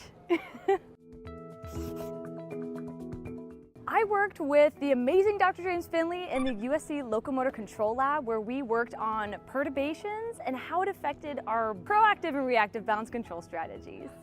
What we did in the lab was trip ourselves and trip others. So that also included putting markers on different parts of the body and motion capture with different programs like Visual 3D, QTM, all sorts of different programs. What I learned from tripping people is that there is a funnel effect where we can look at the leg, what is happening at the leg, kinematic, kinetic forces. Then we can look at the joint and dive into muscle activation and timing and everything like that. Potential future direction for this work is utilizing EMG to locate and identify what muscles are working in proactive versus reactive balance control strategies. The best part about doing the IMSI research was finding who I am. I have never felt more myself, being independent, learning confidence. I just grew so much as a person in both the lab and in life.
My name is Ruby Tapia. I'm a recent UCI graduate from the Department of Biomedical Engineering. I'm actually going to be a first-year PhD student at Northwestern. So the project that we worked on was an in-situ prep for the guinea fowl LG gastroc. So essentially what we were looking to do is use previous work that was found in in-vivo studies and bridge the gap between in-vivo and in-situ work together to essentially help build better muscle models using in-situ prep. Over the summer, the data that we collected was force outputs from the lateral gastroc of the guinea fowl. And then using these force data, we then create our force length curves. So the benefit of learning a lot of comparative physiology is essentially, I can't do in-situ preps in a human, right? So that would mean I would have to put a human under anesthesia, cut their Achilles tendon, apply a bunch of stimulation to the muscle and then observe, what are the force outputs, right? The goal here really is to connect in-situ data with in-vivo data to help us make inferences about how complex dynamic movement is in real life.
My name is Paulo Ibanez. I'm from Cal State San Bernardino. I'm a master's student and I do work mainly on tendon research, such as tendon remodeling.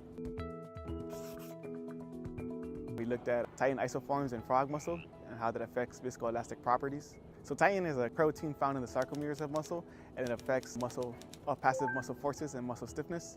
And that can vary depending on how long or short the tighten is. I've never worked with frogs before, so it was like a new vertebrate to me, and I wanted to get kind of like a broad range of research-related work among all animals, and not just one species, but like across all species. So tighten is important to know and how it affects muscle properties, because certain muscles might be more compliant than others, and that stiffness property may affect other things such as locomotion control, power performance, shock absorption, things such as that parameters.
Thank you for sticking with us for another session.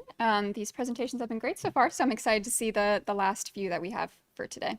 Next, we have the Navigating Nature team, and Edgar Rodriguez and Jeremy Almazan are here to present for us.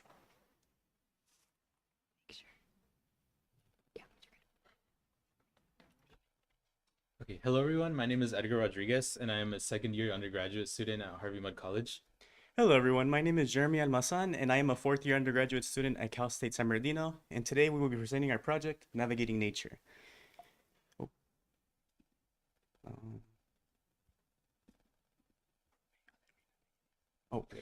So the animal we used for this study is the desert kangaroo rat, or by scientific name, Diplomatus deserti. So the desert kangaroo rat is known to have extravagant vertical leaps in order to escape predators.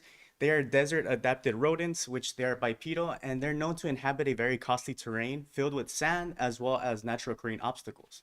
So these obstacles in the wild, they cause deviations from their usual gait patterns. So, for example, if they're usually on sand, they have their basic cyclical motion, but when they're introduced to these obstacles, they usually have to deviate from that cyclic motion. And this deviation from their habitual gait can actually increase the metabolic cost of hopping. Not to mention their natural substrate, which is sand, can also increase the cost of hopping as well. So what we want to investigate is how the rock perturbations affect their hopping kinematics, especially when we compare it to their natural substrate. So we want to find a difference of when they're hopping on sand, and the change once they're introduced to different obstacles such as rocks. We would also like to investigate whether or not there is a difference in the metabolic cost of steady state hopping between exercising on a firm versus a granular surface. The reason why we want to investigate this problem is there has been a study that's shown that the kinematics of hopping does not differ between a firm and a granular surface when these kangaroos were exercising. So now before we go into our separate experimental procedures, we want to mention our training regimen in which we subjected these K-rats to. So in the beginning of this training regimen, we started out with about 13 kangaroo rats, but by the end, we were only left off with about 11. So starting with their training, we use a trackway, which allowed them to move freely and kind of get used to having to move around again, and basically like practice hopping a little bit since they were in captivity for a couple of months. Once they got used to moving around again, we moved them onto a regular exercise treadmill. So we got them start moving in a linear pathway a little more, for starting off with slow speeds and slowly moving them up to the desired speed of 1.75 meters per second. We did make them go a little bit over just to make sure that they could travel at that speed a little more comfortably. And once they had that, once they were able to reach those speeds, we did move them onto a rotary treadmill, which we use for the main experiments. So unfortunately, not all the K-rats were able to keep up with a speed of 1.75 meters per second. So that's why we were only left with 11 to use at the end of this training regimen. So this is a rotary treadmill, what we use for our experiments. The main things to note here are that this treadmill allows us to add different substrates that we want, such as the sand. And it also has a chamber on the side, which in the second picture you can see near the bottom.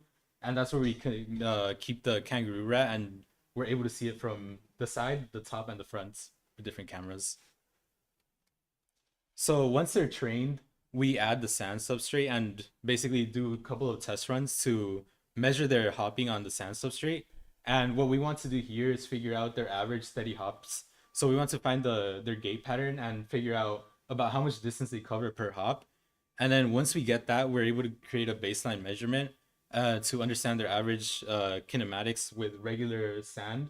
And once we have that, we also created a calibration system, which is the frame above, which allows us to map up the space within the chamber once we use the cameras. So once we have the average gait distance, we can now add the obstacles. So we use these patches of rocks to introduce for their gait pattern. And we figured out that they travel about 16 centimeters per hop. So like the moment that they take off and when they land, they cover about 16 centimeters. And we decided to make the actual rock obstacle 11 centimeters with 5 centimeters of space in between for the sand, so that they're able to take off from the sand and land on the sand if they choose to do so. One of the main issues with this was that since it's a circular treadmill, we want even distances, but we're not able to because there's like different distances on the outer radius and the inner radius.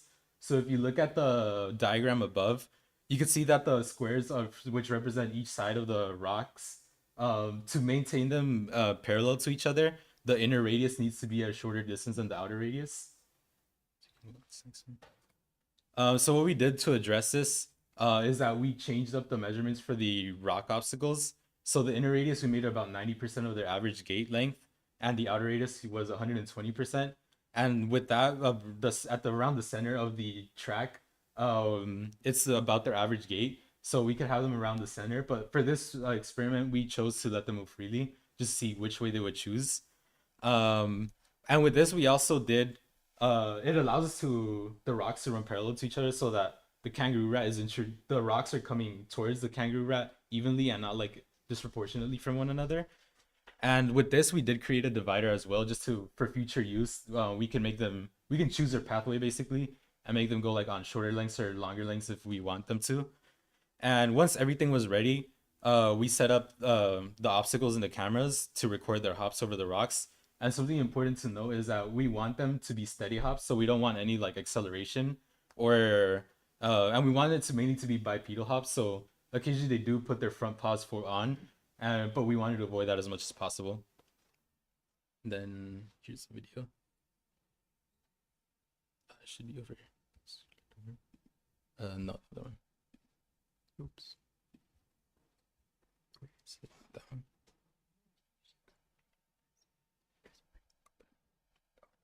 And here's an example of the kangaroo rats going over the rocks. As you can see, it does seem to be avoiding the rocks, so it looks like it's trying to manipulate its length to take shorter or longer strides to be able to avoid the rocks, which we will talk about later.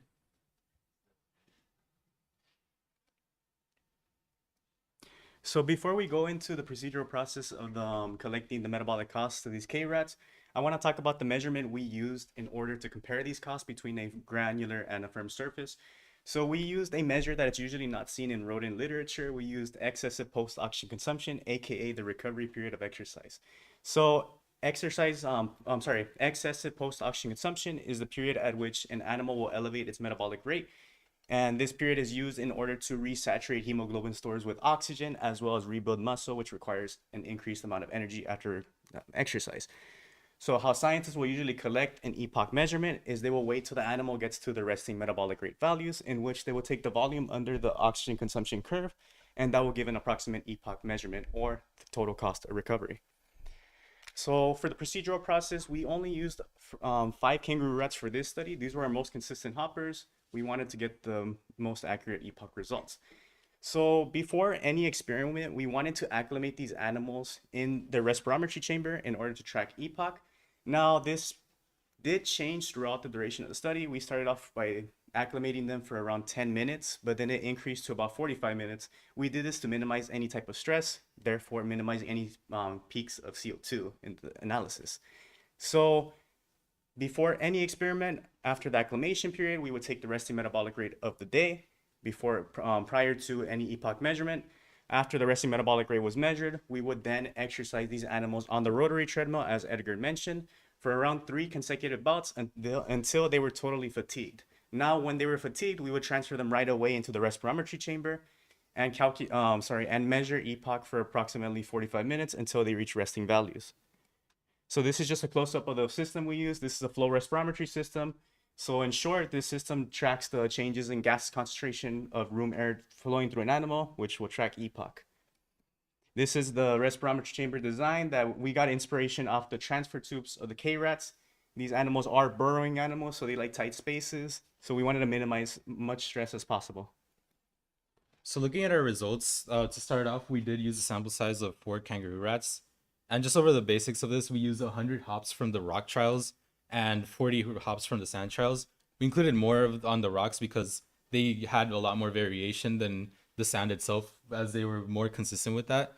And looking at overall, they did hit the rocks about 47.7% of the time. So about half the time they were hitting the rocks, and about half the time they weren't.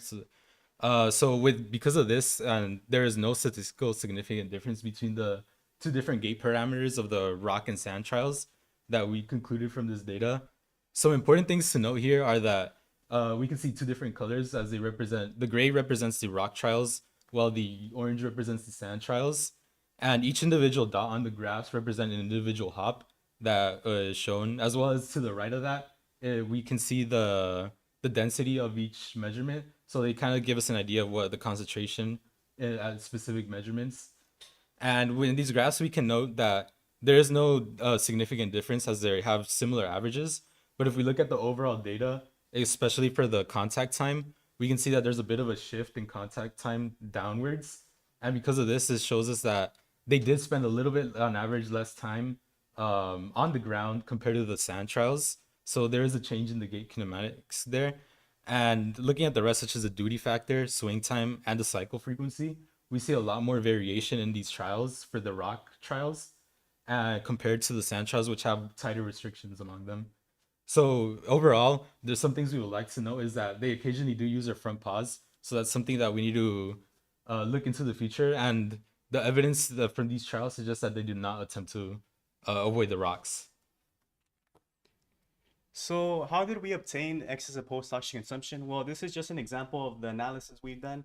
So like I said before, we will try to locate the resting metabolic rate of the animal at this oxygen consumption curve. And we will take the integral value or the volume under that curve in order to give a precise measurement. So what we found from these results is we did not find a significant difference in the excessive post-oxygen consumption between kangaroo rats hopping on a granular versus a firm surface. Additionally, the amount of carbon dioxide produced during these two substrates did not differ, as well as the duration of epoch did not differ between these 2 substrates, meaning the duration at which it takes to get to the resting metabolic rate values. So what we can ultimately see from these graphs is there was a lot of variability from the results collected from the firm surface hoppers. And compared that to the sand had more consistent hops. Now, this ultimately could have impacted the outcome of these results. And what we noticed is the sandhoppers had a longer acclimation time period, while the firm hoppers were at the point where we only acclimated them for 10 minutes. So we would like to run more trials with longer acclimation periods as well as tweak procedure in order to see if we get more accurate epoch results, therefore maybe an ultimate different outcomes. So overall, we found that there's no significant difference, which means that the kangaroo rats that were not trying to avoid the rocks, as they were hitting them about half of the time. So something about this I would like to conclude is that there's a potential for more trials regarding different obstacle lengths and organization. So what we can do is, we mentioned the divider earlier, we can have them at shorter gait lengths to see if that affects the way that they try to navigating through them, or longer periods as well. Or also including different organization of obstacle materials on the treadmill. And we would also like to do an increase in amount of trials to get clear and consistent data, as there was a lot of inconsistent hopping within these trials, as sometimes they were too fast, or sometimes they did not try to jump, and occasionally they just would not try at all. So we would like to get more trials, as when we compare the video to the data, the video does, it seems as they do try to avoid the rocks. So maybe we have to take a closer look at these specific types of trials of when they do try to avoid them. And something we would like to know is that the kangaroo rats also have their own like unique comfortable gait cycles. So some of them are more comfortable at slower speeds, and other ones are more comfortable at faster speeds. So something we could do is acclimate the speed of the treadmill to their specific speeds, and then try to experiment with their gait cycles from there. And we also did have the 3D spacing, so we had the camera, and as you can see from the video previously, we used that specific angle, but we could also use the angle in front of them to figure out any lateral movements as well. Ultimately, we found about what we found on the metabolic cost of this study is there was not a significant difference in the epoch obtained from animals hopping on a firm surface versus hopping on a sand surface. Now, this ultimately may not represent the actual cost of recovery due to a variety of reasons, such as acclimation period changes. These animals most likely need a longer acclimation period in order to get more comfortable in the chamber. What we noticed is that they were moving a lot in this chamber, which was causing spikes in either oxygen or CO2. So maybe having longer acclimation periods for these trials would be much better. Additionally, there was some troubleshooting with some of the equipment. We do have a flow control meter, which controls the amount of air going through the animal. So it kept pulsing. So there was a lot of troubleshooting with that. And we do need to run more statistical tests on this result. So these are very preliminary so far. But once we run those statistical tests, we would get more accurate results. Additionally, we would like to investigate the metabolic cost of hopping when increasing speeds. The reason for this is a red kangaroo, which is a bipedal hopper, is known to have a constant metabolic rate at increasing speeds. So we want to see, does this pertain to the kangaroo rat? Additionally, we would also like to see the cost of variability. So like how Edgar was working on the rock perturbations, we want to see whether or not these kangaroo rats, through a series of training regimens, create a gait cycle that is most energy conserving. So we would like to thank the IMSI program, Dr. McGowan at USC, the Race for Movement group at USC, and also Sage Murphy at USC. We would also like to thank Dr. Angela Horner from Cal State San Bernardino, Dr. Tomasz Orkowicz from Cal State San Bernardino, as well as Mary Pena from USC. Thank you so much for hearing our presentation. It was a pleasure.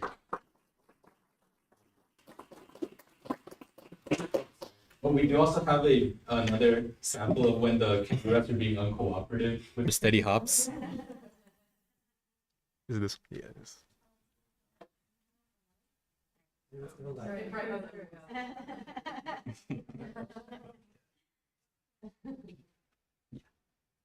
have a question. That was a lovely talk. Really interesting.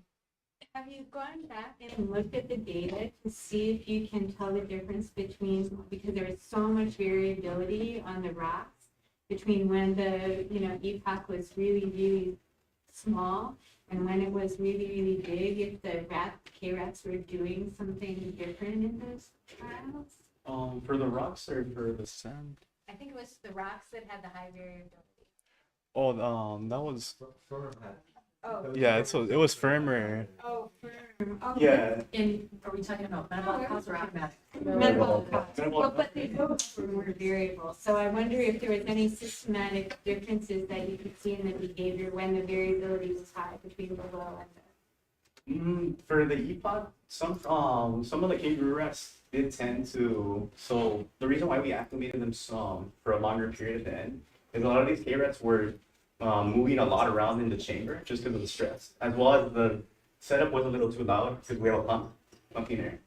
And not to mention these K-rats were chewing on the barbing of the sensor, so it caused spikes in CO2, which caused a lot of outliers. So there were behavioral differences, but probably not physiological. A locomotion. Yeah, thanks. Yeah, well, but yeah. Great job on your talk. It's really interesting study. I'm curious about your kinematic analysis and whether you measured, it looked like the variables you showed were timing variables. And I wondered if you tried looking at stride length, because even with similar timing, you might have like your kangaroo rat shifting between a more vertical bouncy oriented like hop versus a more forward directed. So it could potentially vary its stride length without a lot of evidence of changing timing variables. Wondering if you looked at that. We didn't get a chance to look at that yet. We just focused on the timing specifically, but that's something that we did want to do in the future, as well as that's why we set up the different cameras to be able to look like the vertical movement as well as the lateral movement. So that's something we do want to take into account to see how that basically affects their gait variation. Do you want to add to that?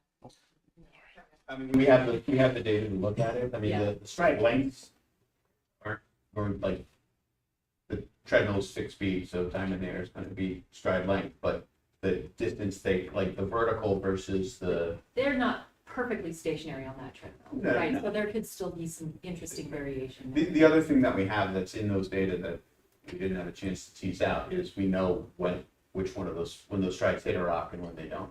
Right. And so we can separate that out to see if Whether they successfully avoided the rocks or didn't.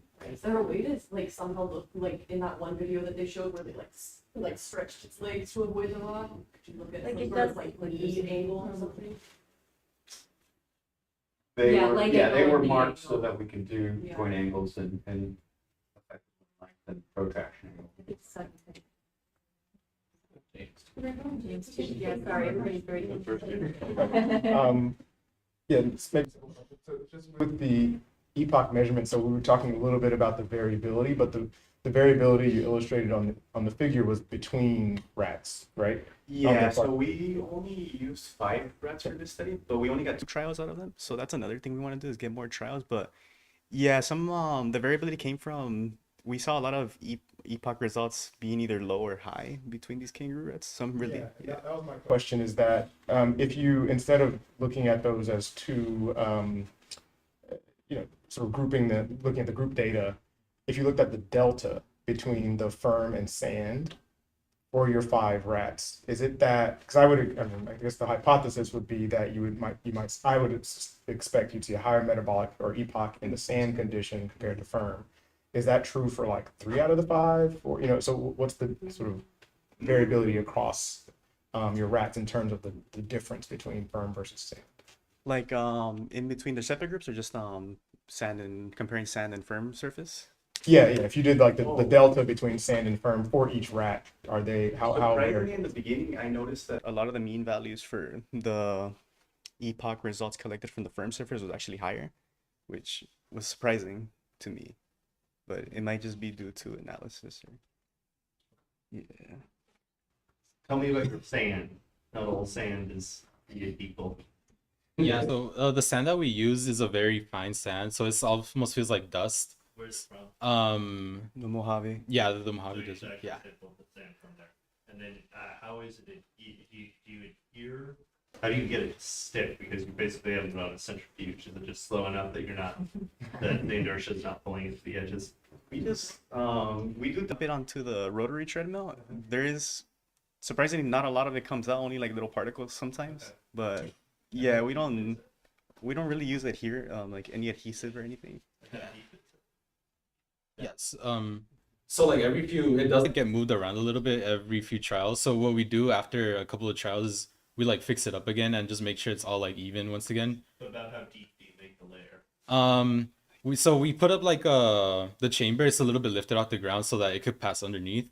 we just kind of set it down to a comfortable spot where the kangaroo rat won't like escape easily. So And it's also, deep enough, what I'm mostly getting at is it deep enough that it's really like your contrast is between firm and sand, and for something the size of a K-rat, I want to know how granular sand actually is, meaning like is the physics of the substrate really that different from a ridge rough surface for something that has the mass of a K-rat? So I guess another way of asking that is how big of a footstep do you see? you can see the footsteps pretty clearly, so it does like sink in, and you can see the difference throughout the trials. So we would say it's enough to see the difference between the solid substrate compared to the actual like sand. It's deep enough and it's fine enough sand that it is yielding some, so you're getting some kind of different impaction. Yeah. Yeah, that would be fun to quantify the depth of those footprints. You probably have, right? It's about 2.5. Below anything over 2.5 centimeters. Yes. Yeah. So one quick question here. How do you anything to reset the material? I'm sorry, I'm hearing myself. It's very distracting. Are you doing anything to reset the material? I'm sorry, I might have missed it. Like because you compact the sand, it has compaction, it has different material. It'll get firmer over time, and sometimes people will step on their own footprints because it's easier and it yields less, and it's less energy intensive. So usually, what we notice is sometimes there would be some buildup of sand in some patches. So what we always do is we would brush the sand every time the kangaroo would do a hopping belt. So we just brush the sand to smoothen it out. Okay. Yeah. Sometimes people will bubble air through the bottom. It's more work to reset it because that way you get a consistent volume fraction. Because there's a range of volume fraction between compacted and less compacted for granular materials, and depends upon the material. But something to look into. If it's yielding a lot, that's good. I think it's a good sign, but this may be something to think about a little bit. Thank you. All right. Thank you so much.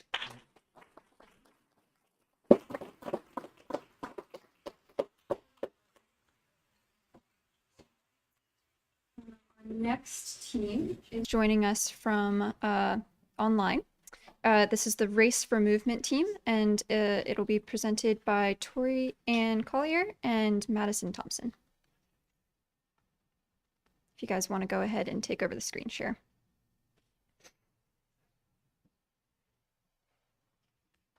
Okay, thanks for that.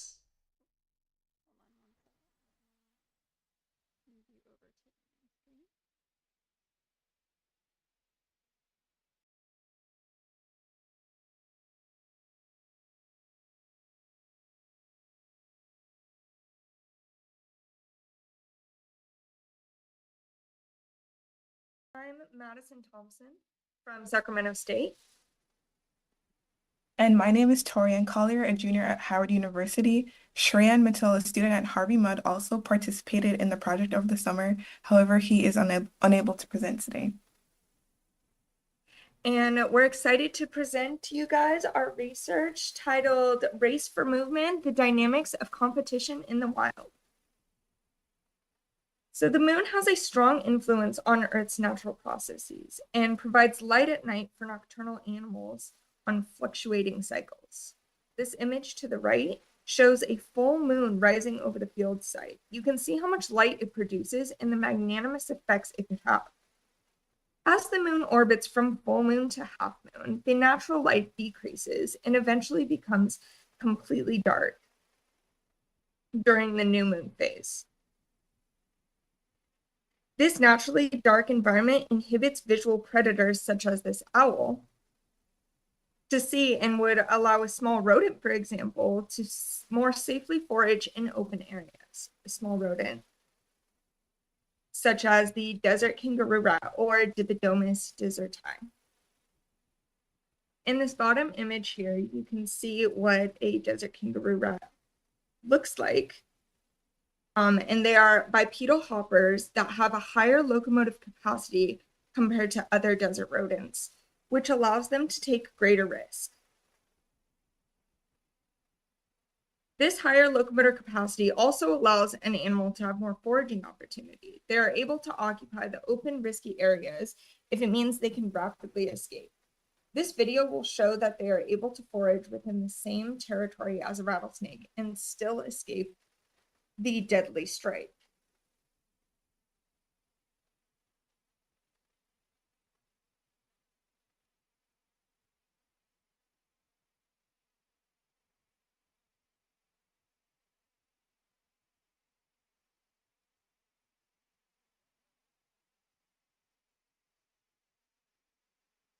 Kangaroo rats have been an excellent models for predicting movement and behavior in predator-prey research and have been studied with the moon since the beginning of mammalogy. One way they have been studied is by measuring the amount of food they take out of trays. You can see in this bottom image here is a tray that we buried in the field so that we can measure that in future research.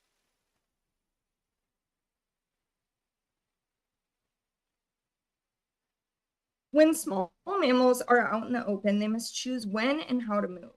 They must move fast enough to avoid competition or escape predation, but slow enough to forage for nearby food. This video shows a kangaroo rat slowly foraging for food and having to sprint away when it senses competition nearby.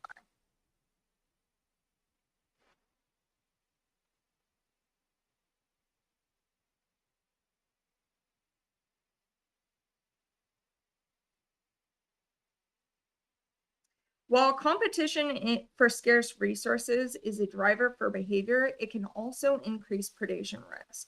When an individual is focused on nearby competition, it must divide its attention from calculating the current predation risk.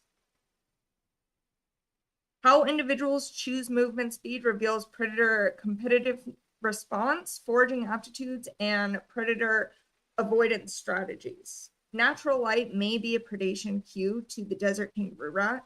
So how might the lunar cycle influence behavior, competition, or movement? We hypothesize that desert kangaroo rats will display more predator avoidance behavior by moving with more caution in brighter environments such as the full moon compared to a darker natural environment such as the new moon. To test this, we performed field research in the Great Basin Desert of Nevada during the summer of 2024, so last summer. We began by setting up 4 stations during sunset on a separate dune system. This is a Google image screenshot showing where the field site is in Nevada. And if you follow the arrow, you can see where the 4 stations are in the desert. And below that shows me and MS setting up a station with modified GoPros, lights, and a car battery. Both cameras will be focused on the plastic tray that I mentioned previously, filled with a mixture of millet and sand and buried to be level with the ground.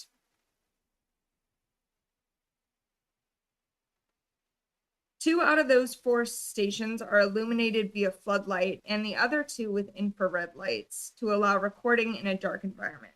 The artificial light will rotate stations every night. We will be analyzing data comparing between floodlight stations and infrared light stations in the future, but for this summer's project, we are focusing on comparisons between lunar phases. Each station was recorded throughout the night on 3 consecutive nights per moon phase, meaning 3 nights on full moon, 3 nights during half moon, and 3 nights during the new moon phase. This summer, we will be focusing on analyzing some of the data that was previously collected to examine differences in movement and behavior of desert kangaroo rats between the lunar phases. So this is showing those different light treatments that will rotate the stations. On the left, you'll see the floodlight treatment, which will give us insight in how animals behave when illuminated with artificial light. And on the right, you can see a setup equipped with the infrared lights. These lights are pink in the photo because it allows the station to remain naturally dark while still allowing our cameras to record animals within the frame. We illuminated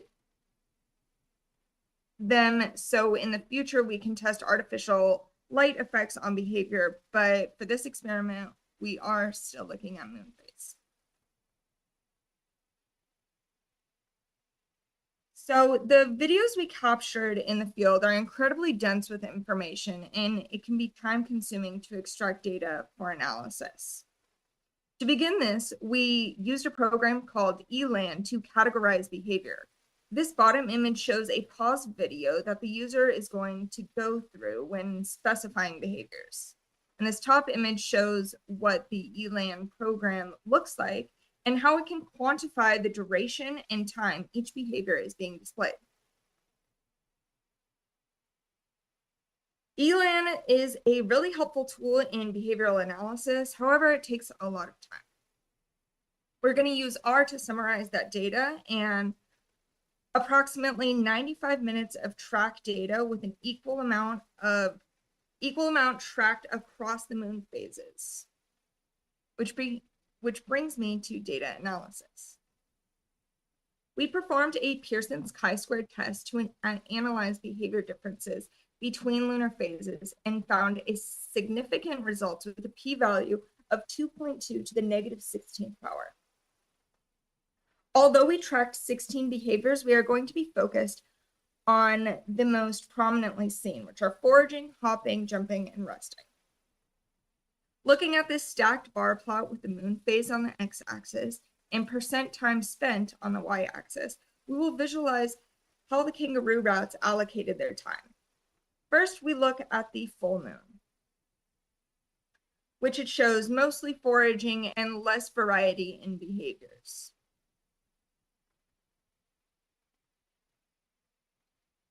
Next, we are going to be looking at the half moon, which shows more variety of behaviors and more hopping than the other phases. And lastly, the new moon phase, which is also variety in behaviors and has the most resting than the other two moon phases.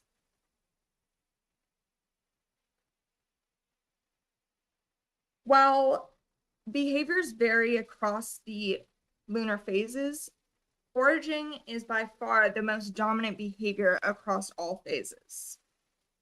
We worked hard to extract this data from a subset of videos, but we needed an efficient method to link behavior with animal velocity, which Tori has helped us start. Okay, so from ELAN, we were able to get generalized behavioral categories, but we were also interested in specific performance data, and in order to do that, we needed to digitize. So over the summer, we experimented with two digitizing methods, DLT and DLC. So DLT is direct linear transformation, and it is a MATLAB app, and we used it for our 3D wand calibration. So we had two camera views for each clip. Now, first we tracked the wand in DLT and exported that as a .mat file. And then we used EasyWand to generate 3D calibration coefficients. These calibration coefficients that we got from EasyWand, we uploaded that into DLT, and we were able to digitize the K-rat movements. And from these results, we were able to calculate velocity and acceleration. The next method we used was Deep Lab Cut. It's a Python-based toolbox, and it allowed us to track and analyze the K-rat movements. We first trained it using a set of 5 videos from our data set. And after training, we fed the program a batch of 30 to 40 videos to digitize. So since we used two digitizing methods over the summer, we had to choose which was suitable to continue our data analysis. So here we have a comparison. With DLT, which was our MATLAB app, it was more accurate since we had to manually track the K-rat in each frame. It also allowed for 3D calibration, which we had not yet figured out how to do in Deep Lab Cut. One of our cons for DLT, though, it was very time consuming since we did have to track like every single video rather than like a batch process. So with Deep Lab Cut, one of our pros was that it did do batch processing. So it was much easier to feed the program 30 to 40 videos to digitize in order to get our results. However, we did have a few setbacks where when two K-rats were in the frame, it had difficulty staying focused on one animal, which was not ideal when we had competition was in the frame. And also another con that we did have for Deep Lab Cut was that training did take some time. So sometimes overnight, sometimes 1 to 2 days, and that did have some issues as well. So in the end, we did move forward with DLT mainly because we were able to do 3D calibration, and we had camera views, 2 camera views for each clip, So that made it much easier and accurate for us to use. So from our digitized data from DLT, we were able to get these velocity results. And while the ultimate goal is to digitize videos from all the moon phases, due to the time-consuming nature of DLT, we were only able to move forward with the new moon phase. So this is just preliminary data from 9 digitized videos. However, it's important to note that while it is 9 digitized videos, it was very time-consuming because each video had 2 clips. So technically, this is 18 digitized clips. So this first graph shows the peak velocity within a bout, and this is the fastest recorded speed within a bout or run, and we found that to be around 3 meters per second. Below it, we have the box plot. The second graph, however, does show the average speed over a bout, which has a mean of around 1.3 meters per second, which is similar to results seen in the lab.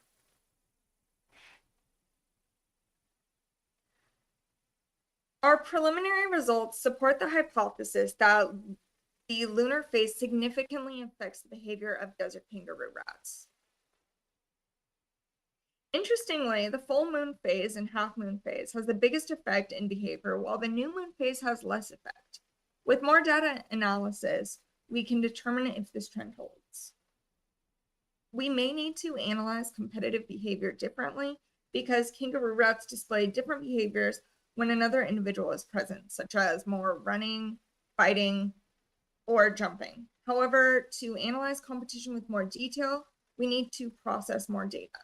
And auto detection in 3D digitization is still a huge barrier in movement research.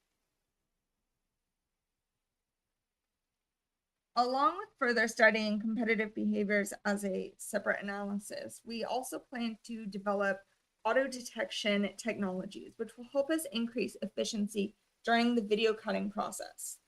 This will allow us to know when within a video that a kangaroo rat is present instead of combing through the entire video manually. We also plan to compare movement and behavior between the floodlight stations and infrared light stations that I mentioned previously, to see how kangaroo rats respond to foraging in artificial light compared to the naturally dark conditions. Lastly, we plan to use the MATLAB program to compare speed, turn radius, and velocity of individuals within and between lunar phases.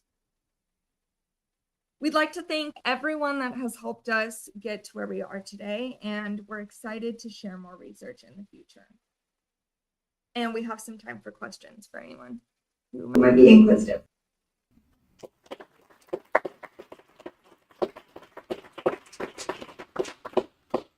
Hey, great job. Just a reminder to everybody in the audience, please speak up so that people on Zoom can hear the questions. Have you quantified the light levels at your field site under the different conditions? And if so, how did you do that? The light levels between the infrared and floodlight stations. And it just the background light levels at the different lunar points in the lunar cycle. But yes, both the under the treatment conditions and under the natural conditions. So for the treatment conditions, we are using the same lights for each one. And I don't know off the top of my head what those numbers are, but we do know those numbers. And as far as the natural light cycles from the natural light levels from the moon, we plan to track those and have a separate kind of analysis maybe for those once we quantify them. I have like 10 questions, but I will keep it to like 1 or 2. So one question is, how frequently are competitive interactions? Like, do you see them all the time? And this is like something that the individual kangaroo rats are like constantly monitoring and frequently experiencing. And then the second question is, like, there are, avian predators that can locate prey in total darkness using sound, and are those predators present in the environment? So for the first question, we have witnessed multiple competitive interactions within the field and also on camera. And hopefully we will have enough of those to have a separate competitive analysis altogether once we are able to comb through all of the data, which is like so much right now. And then for the next question, I believe all of the avian predators, or most of the avian predators that we have ecological evidence of, do hunt primarily with sight. So that supports like our research goals in that sense. However, there may be some, like, for example, snakes or other predators that hunt via sound or maybe like heat sensing, although we have not witnessed any encounters with them in the field, and we have no video evidence of that. Thank you. Any more questions from the audience or online? Oh, we have a comment from Clint calling. Owls can hunt by ear, but kangaroo rats can hear owl flight and even escape owl strikes when experimentally blinded. So thank you, Dr. Collins. Okay. Well, if there are no more questions, thank you so much for your presentation. Thank you.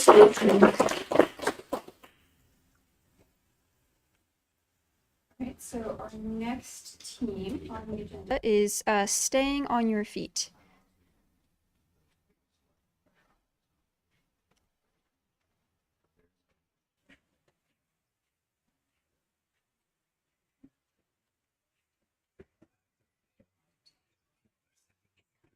So.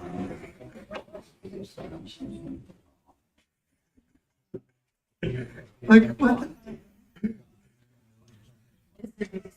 We're students like, why are you so stressed? That you got so many times.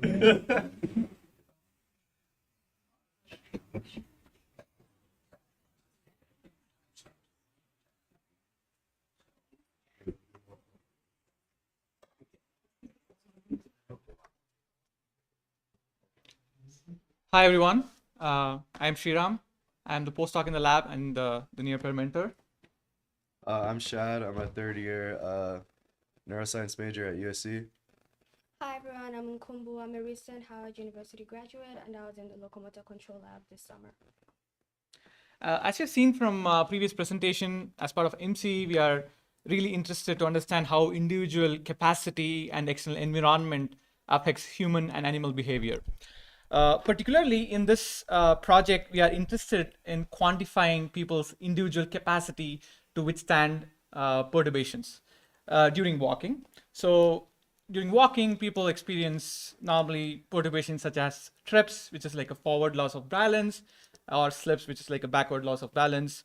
And we want to see how the capacity changes with different conditions. So there are several factors that might affect people's capacity to withstand perturbations. For example, there are intrinsic factors due to aging, fatigue, movement disorders, injuries, and other physiological and neurological conditions that limit the functioning of the musculoskeletal and nervous system. And secondly, there are extrinsic factors, which is like the direction of perturbation, the perturbation intensity, and walking speed, and other environmental or task-specific conditions that influence the external demands placed on the individual. So there are two ways to measure balance capacity. So the first method is actually perturbing the participants until they physically fail to recover and fall. So we call this actual balance capacity. And then the second way is to perturb the participants until they report that they could no longer withstand the perturbation without falling. We call it perceived capacity. In this work, we are mainly interested in estimating people's perceived capacity to withstand balance disturbances. So the overall goals of this work is to first quantify the accuracy of treadmill-induced perturbation method. And secondly, we want to estimate people's perceived capacity to recover from treadmill-induced perturbations.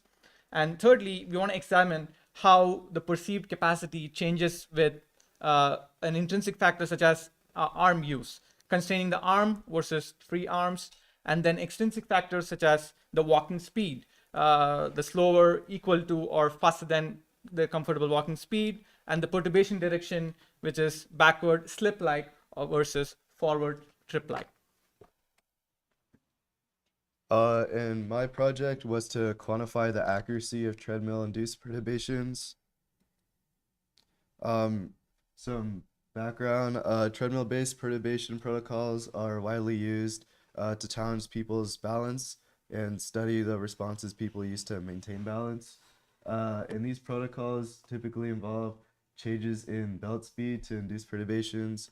So half the belt will either trip or slip and the other half will maintain a set speed. And these protocols rely on the assumption that the treadmill delivers accurate and consistent speed changes. So I wanted to quantify speed errors to help improve interpretations of commanded versus actual belt speed data to support standardized calibration procedures. So yeah, my objective was to evaluate the error between actual and commanded belt speeds, evaluate the error between actual and commanded speed differences, and then evaluate the error between actual and commanded belt accelerations. So how we did this, we used a split belt treadmill, and we placed reflective markers on the treadmills on both faces, and we analyzed the treadmill speed via marker position data using QTM. And then for our velocity profiles, we derived them from the time differentiated exposition of the reflective markers in unperturbed versus perturbed belt conditions.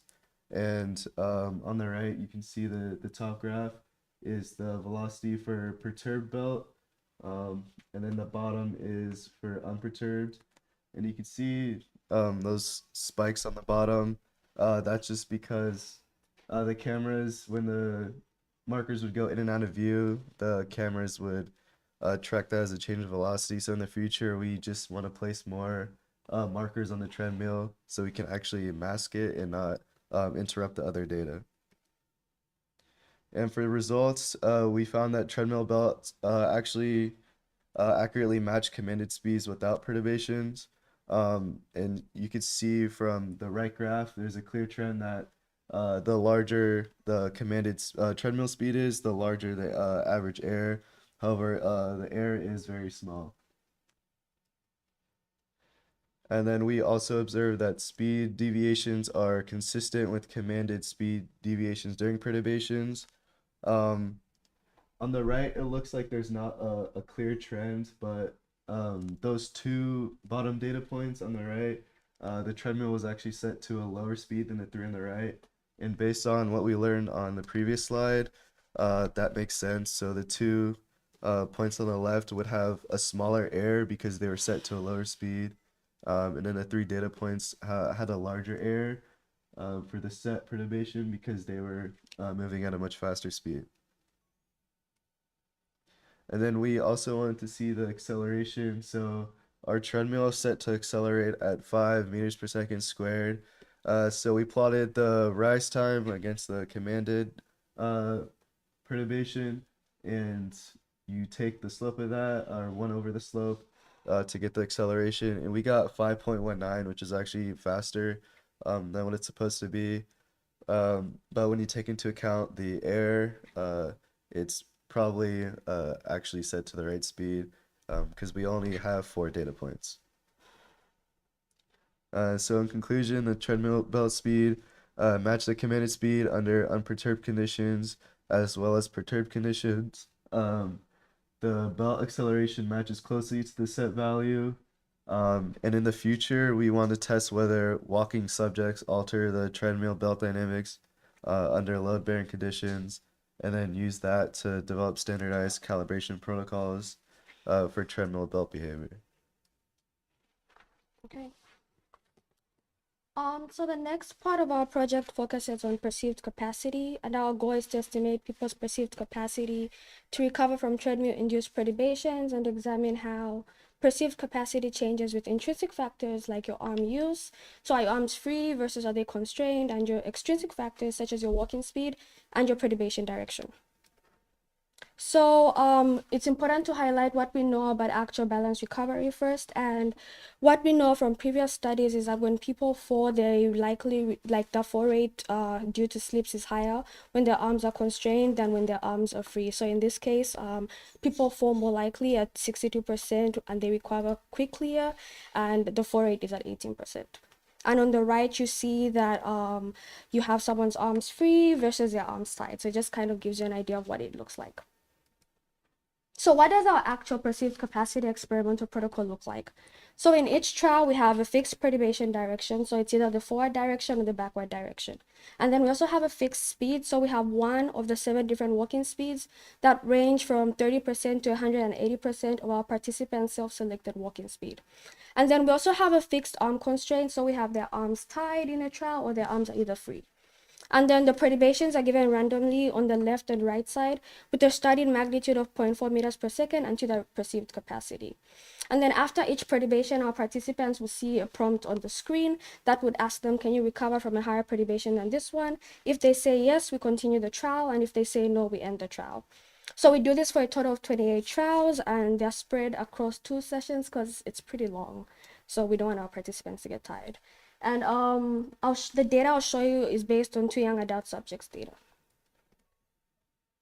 So this is just okay.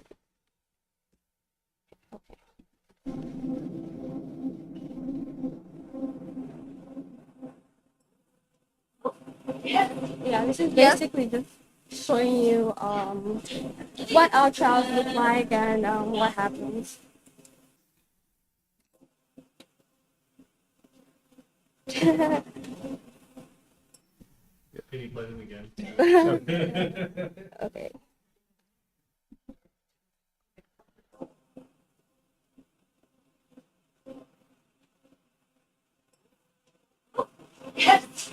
Yes.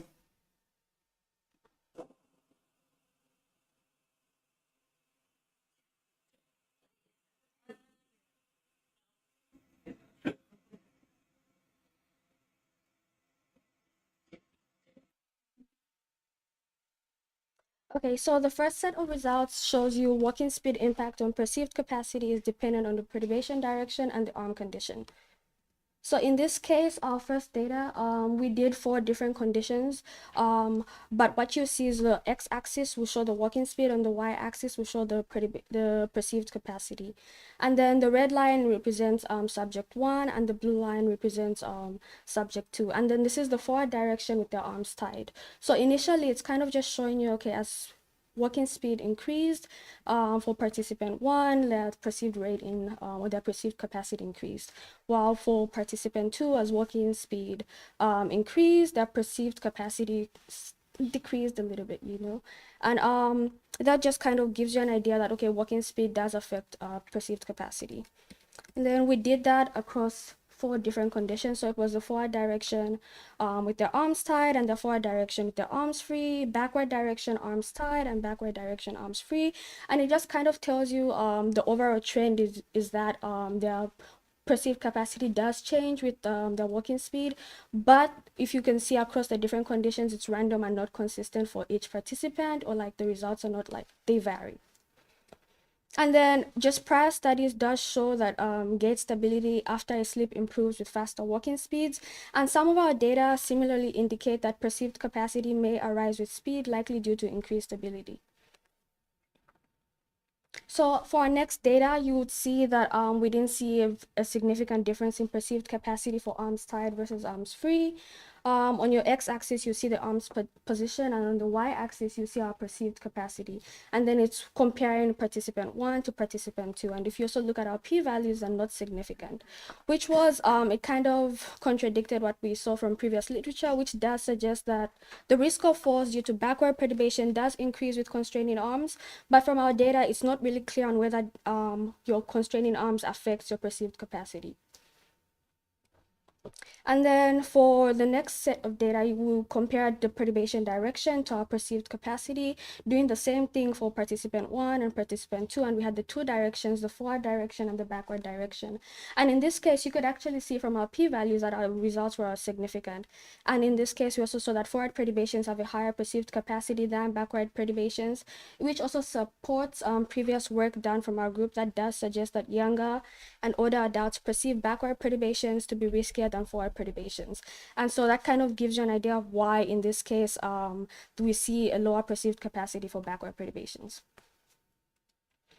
So just to wrap up, like all the data I showed you, perceived capacity is direction dependent with higher capacity for forward perturbations than backward perturbations.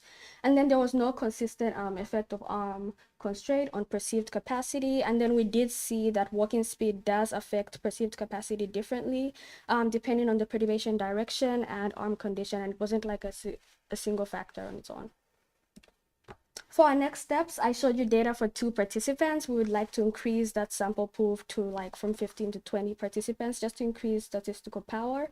We would also like to study what biomechanical variables correlate with people's perceived capacity. So during our trials, we did collect body kinematics, we did collect the ground reaction forces and the head acceleration. But for the future, we would like to see how that correlates, how that data that we have would correlate with like people's perceived capacity. And then the next thing would be, because right now we're looking at perceived capacity, so it would be nice to compare actual versus perceived capacity and just see, you know, what could be changed or played with.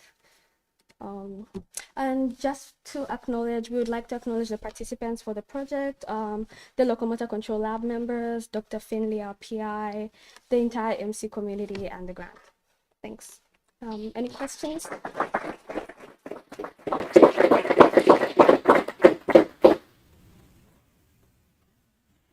It's really cool talk and great project. I'm curious how the timing and like acceleration magnitude for the perturbation was chosen. It's like just was that like the peak acceleration your treadmill could achieve?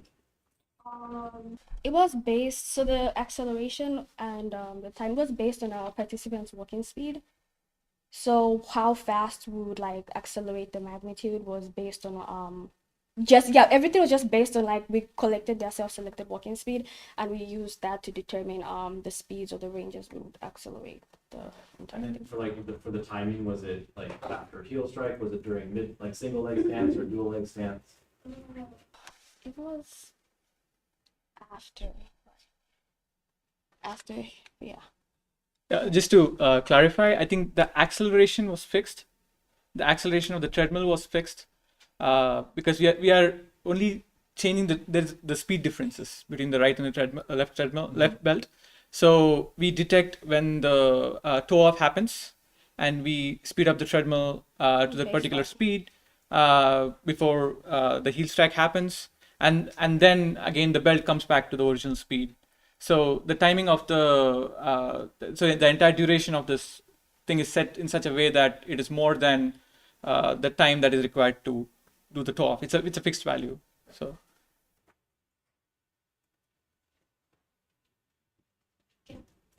I'd be curious to see, kind of going off of that. I know you guys don't have the data, but how do you think people might react if those perturbations were put on at different points in the gait cycle? So like right at heel strike versus like mid stance versus. I was one of the subjects. I'm not sure if that was my data, but I did it. And the treadmill sometimes the perturbation would do it when, instead of when your foot was up, when the heel strike happened. And I thought that was really easy. And I was on there for like an hour straight, just like, because I felt like the same perturbation each time. So that's why we wanted to do it before the heel strike, because it just feels easier for most people.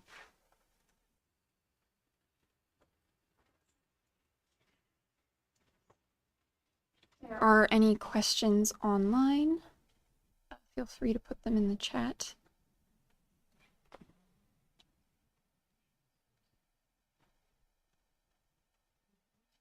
All right. Well, if there are no other questions, thank you guys very much.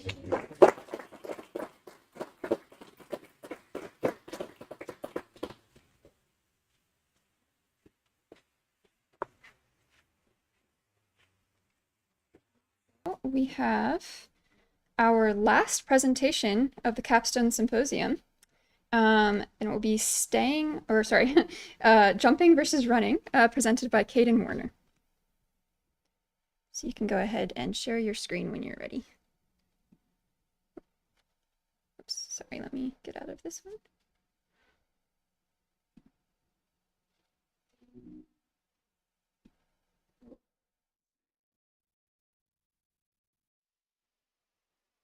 All right. Thank you for introducing me. And yeah, this is my summer research project, manipulation of mouse extensor digitorum longus muscles to mimic kangaroo rat hopping. So before we get into anything, let's first discuss terrestrial locomotion. As many of you may assume, the most common forms of terrestrial locomotion are walking and running. They're very energy efficient and allow for organisms to move at a very consistent speed and with significant stability. But some others of you might already be guessing that there is another less common form of terrestrial locomotion, hopping. It's an incredibly specialized form of locomotion that requires a high amount of energy, but allows for incredible bursts of speed. Now, first, we should probably define what is a hop. And for this experiment, a hop is the period from taking off from one foot to landing on the same foot. And some further definitions that we should get into before moving on is the phrases or the terms in vivo and ex vivo. In vivo just means in a living organism, and ex vivo means outside a living organism. This will be important when we start discussing experiment methodology. So, kangaroo rats. This is what the project is kind of all about. They are small desert rodents that are very well adapted towards hopping. And they more often than not hop instead of running or walking. And that allows them to move very fast and perform some very incredible acrobatic maneuvers.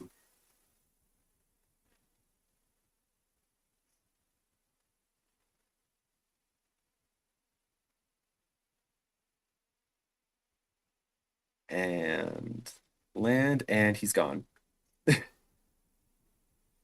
Incredible creatures. But that causes us to ask, how do they do that? Beyond the obvious postural differences that we can see that allow kangaroo rats to move in such ways with such efficiency, are there any intrinsic muscle properties that separate kangaroo rats from their other rodent kin, such as mice? And that gets us to our bottom line, our research question. Is muscle muscle? Or are there innate differences between the muscle properties of different species?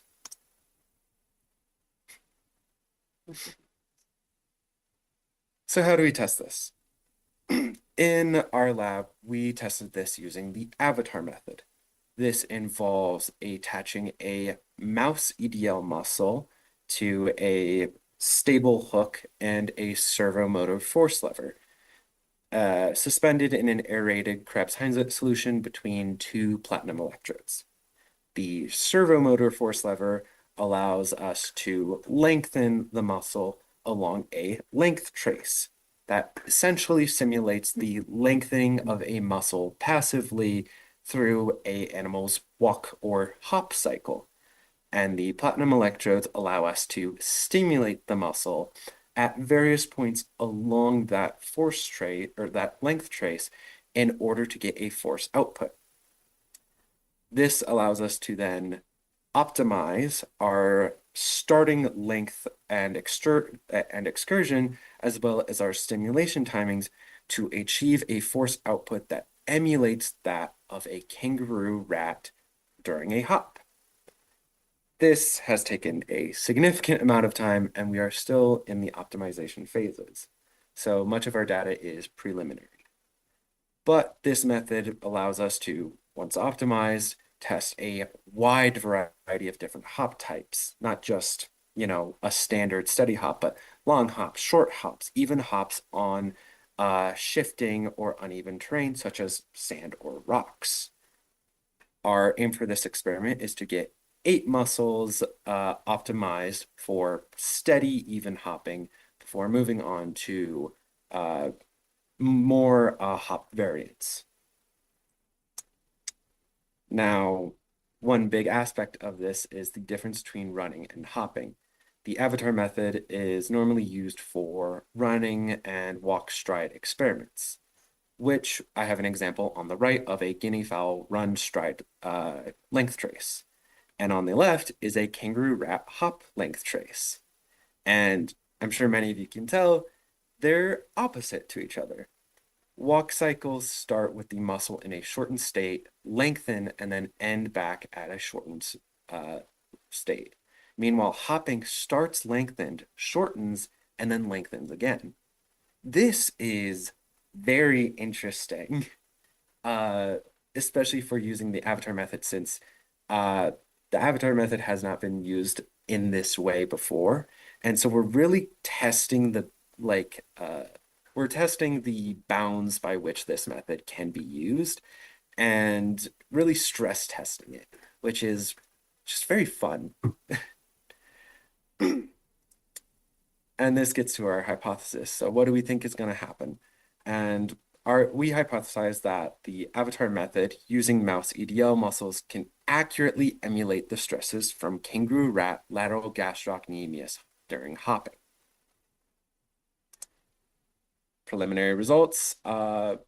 With each optimization trial, we get a better and better fitting force trace, approaching a R-squared value of 0.9.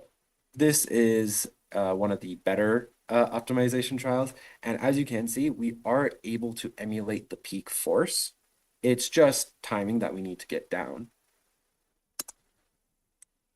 So some analysis. As stated before, hopping is opposite to running and walking. This is just very interesting for like the consideration of the biomechanics of the two and how much specialization must go into hopping as a motion. Further optimization is required, specifically optimization of our stimulation timings. Our length and excursion has already and was relatively early optimized. Results thus far indicate that muscle intrinsic properties are broadly similar across species, considering we can fairly easily get a similar force output along that length trace. And the presence of tendon likely has some effect on the total forces that the avatar method does not take into account, as the avatar method does not involve or include any tendon.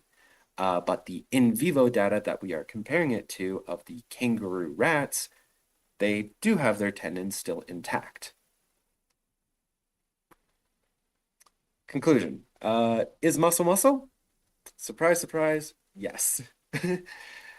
The avatar method has allowed us to achieve similar force outputs with mouse EDL, as has been collected in vivo kangaroo rat hopping. The timing can still be improved, but again, as I stated before, we can get pretty similar results despite using a completely different species EDL. Where we can take this in the future. First, we need to finish optimization steps, but once that's done, we can then investigate different sized hops, as well as hops on varied terrain and perturbed hopping, such as that occurs on sandy or rocky terrain, or maybe even off of ramps. And one major aspect of this is expanding the use of the avatar method. It has previously been used on to simulate rat and guinea fowl stride data, so adding not only another species of kangaroo rats to that list, but also an additional movement type of hopping, which is completely flipped to the normal stride cycles is a big step for the merit of the avatar method. Some personal takeaways and improvements. This is my first time actually like doing and designing an experiment, as well as performing any type of animal surgery and coding using MATLAB. So this summer has been full of a lot of learning experiences and a lot of new opportunities and such for me.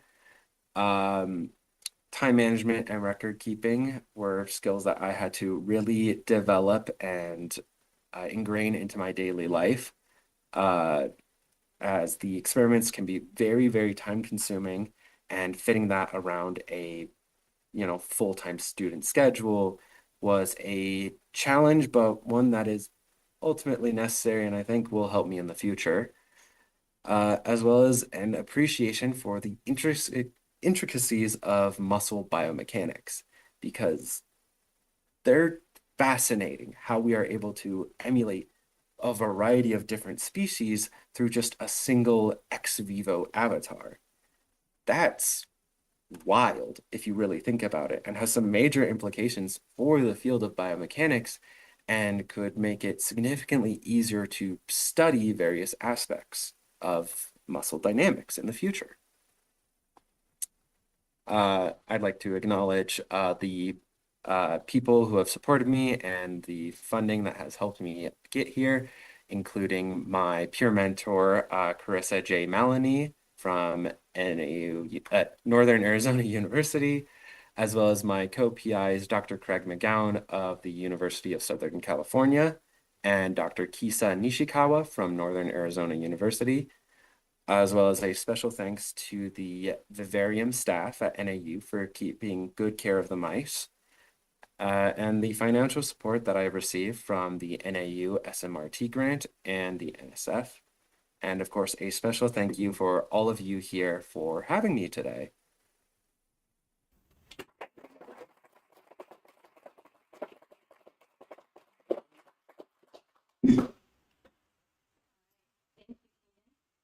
We have some questions here in the audience. So,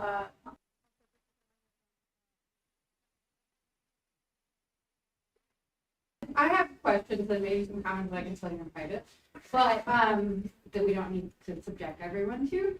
So to me, it seems like when you guys were optimizing, what is your starting length and what is the amplitude of stretch of the muscle? What is the starting length and amplitude? We found that an optimal starting length we found L0, the optimal length for force output, and went 5% above that. So we call that L0 plus 5%. And we had a total amplitude of 10, but that is amplitude shortening. So we would go from L0 plus 5% to L0 minus 5% throughout a length trace. It seems to me, and I did a lot of, you don't know me and you haven't seen me, but I did a lot of these optimization tasks myself, right? It seems to me like maybe the muscle is starting too short, because in the force length that you were showing, it reaches almost 0 of like passive force. And I know the muscle's unloading, but I think maybe if you made the muscle a little bit longer, you might fix the timing of the peak force instead of like completely unloading it to 0 right away. But I can tell Kisa in private that but yeah. There might be some length optimization still that could fix that little double hump going on. I couldn't hear you too well, but I believe you mentioned the preliminary data, the little dip. One very interesting. You see the way that passive force is kind of rising in your, well, we don't see when the muscle's activated, but I assume.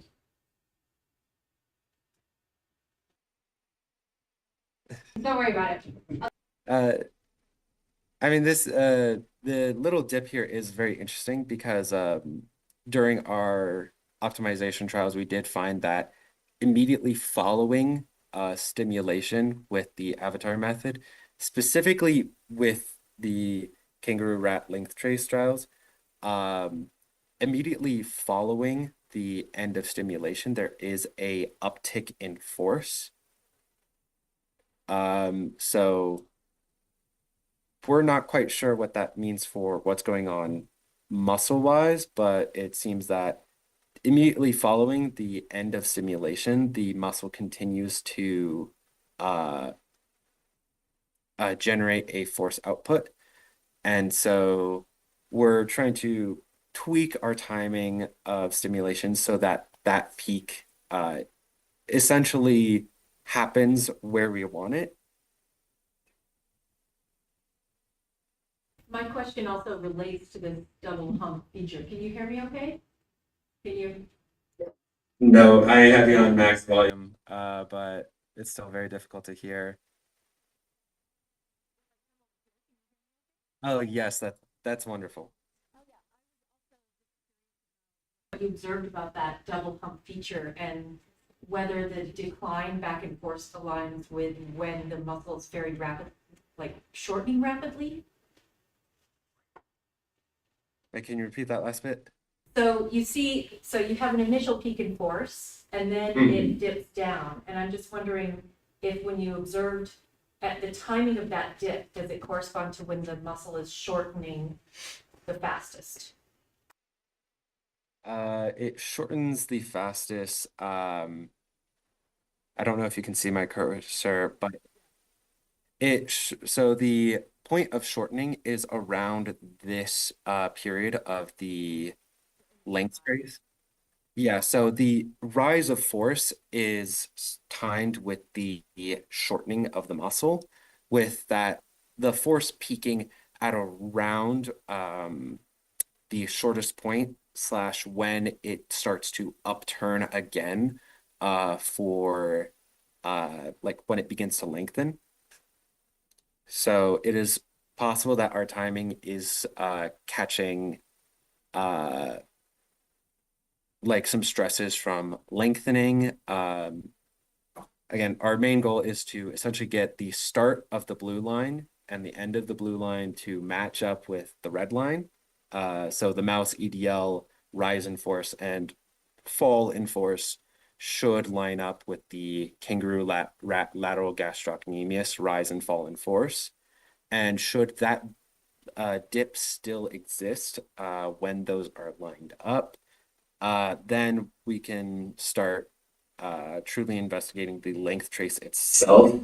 Another thing is I did bring up tendon, the presence of tendon in the in vivo data likely causes some extra elasticity, which, considering there's no tendon in the avatar method, there's not as much lenience to what goes on. So it's possible that this dip would normally disappear if tendon is present. I think there's one other question, but you might have to walk up here.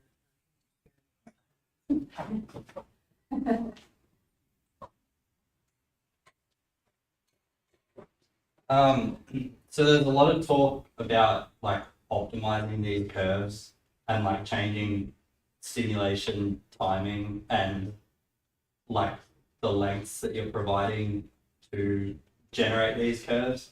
I'm just wondering, at what point do you start to worry about overfitting, and like, is that ever a concern in these experiments? Not particularly.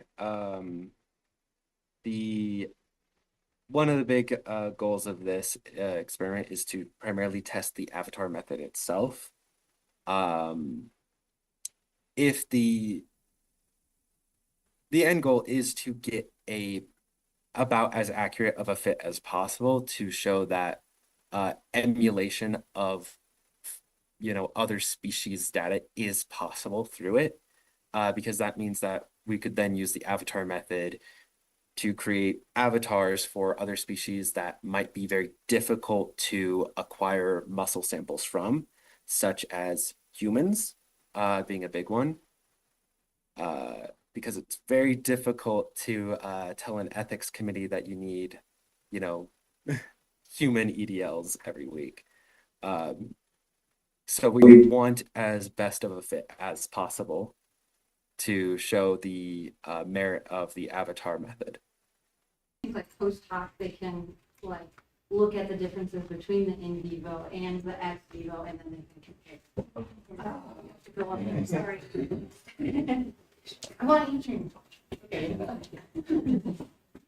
I was just going to say, I think also you can post hoc look at the differences between the in vivo and the ex vivo parameters and see where they diverge and where they are different. So that it's kind of gauging around, is muscle only to a certain extent, and like what are these other right pieces of yes, no, yeah. And I was just going to say, with respect to the optimization, I mean, it might seem like a lot, but it's basically, you know, maybe 4 things: 2 length variables and 2 stimulation variables. And so the way we do the length optimization is to try and match the passive force at the beginning. And I think what Katie was saying is like, we're not matching this here, and it might be because the muscle is at too short of a starting length. And then as in terms of the stimulation, so we have the EMG from in vivo, and we always start there. But we can actually optimize the stimulation onset and duration. And one of the reasons why we need to do that is because we're stimulating, and this came up yesterday in a very nice talks on the different, you know, in vivo, you know, in situ, ex vivo experiments. Because obviously in vivo, you know, the brain is stimulating the muscle, and in the ex vivo, we're stimulating, you know, in the back through the platinum electrodes. And so what happens is that we're, you know, even with like, you know, half maximal voltage and half maximal frequency, we can only get down to about 80% of the maximum isometric force that the muscle would produce. So what happens is that the more a muscle is stimulated, the longer it takes to relax. And so you have a difference in the relaxation time in the muscles. And so I think when Caden said what's happening with that second hump is that now the muscle is lengthening, but it hasn't fully relaxed yet. Whereas in the kangaroo rat, the muscle is relaxing much faster. And so in the lengthening, you get an extra, like, increase in force. Yeah, so that second bump is like It's a stretch. it's an eccentric, yeah, active eccentric. And I think that might be because the muscle is too flat at that point in time, too, in the stimulation. Yeah. Okay, I think, yeah. Okay. We can take.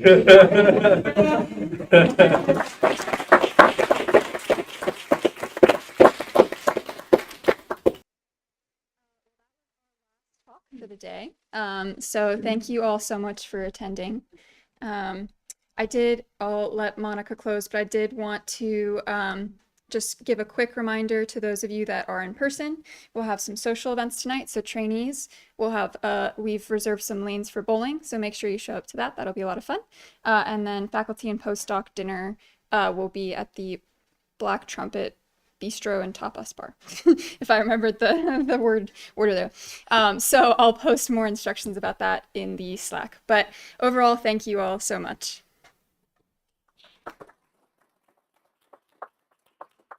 I don't really have much to say, but I do want to give a big thanks to Victoria for all of her incredible work organizing things like this summer.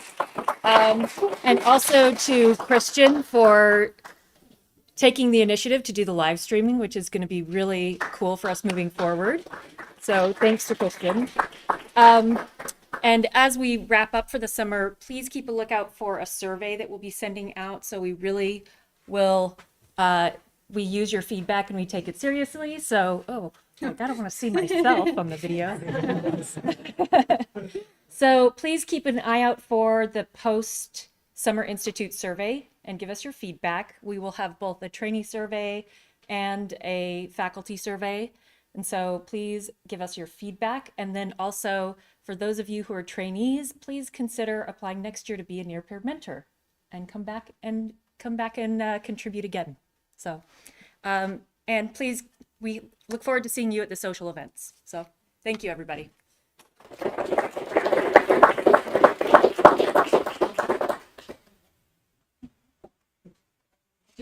lunch, lunch is outside.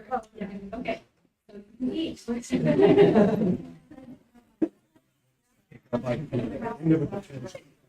Actually, start talking to each other.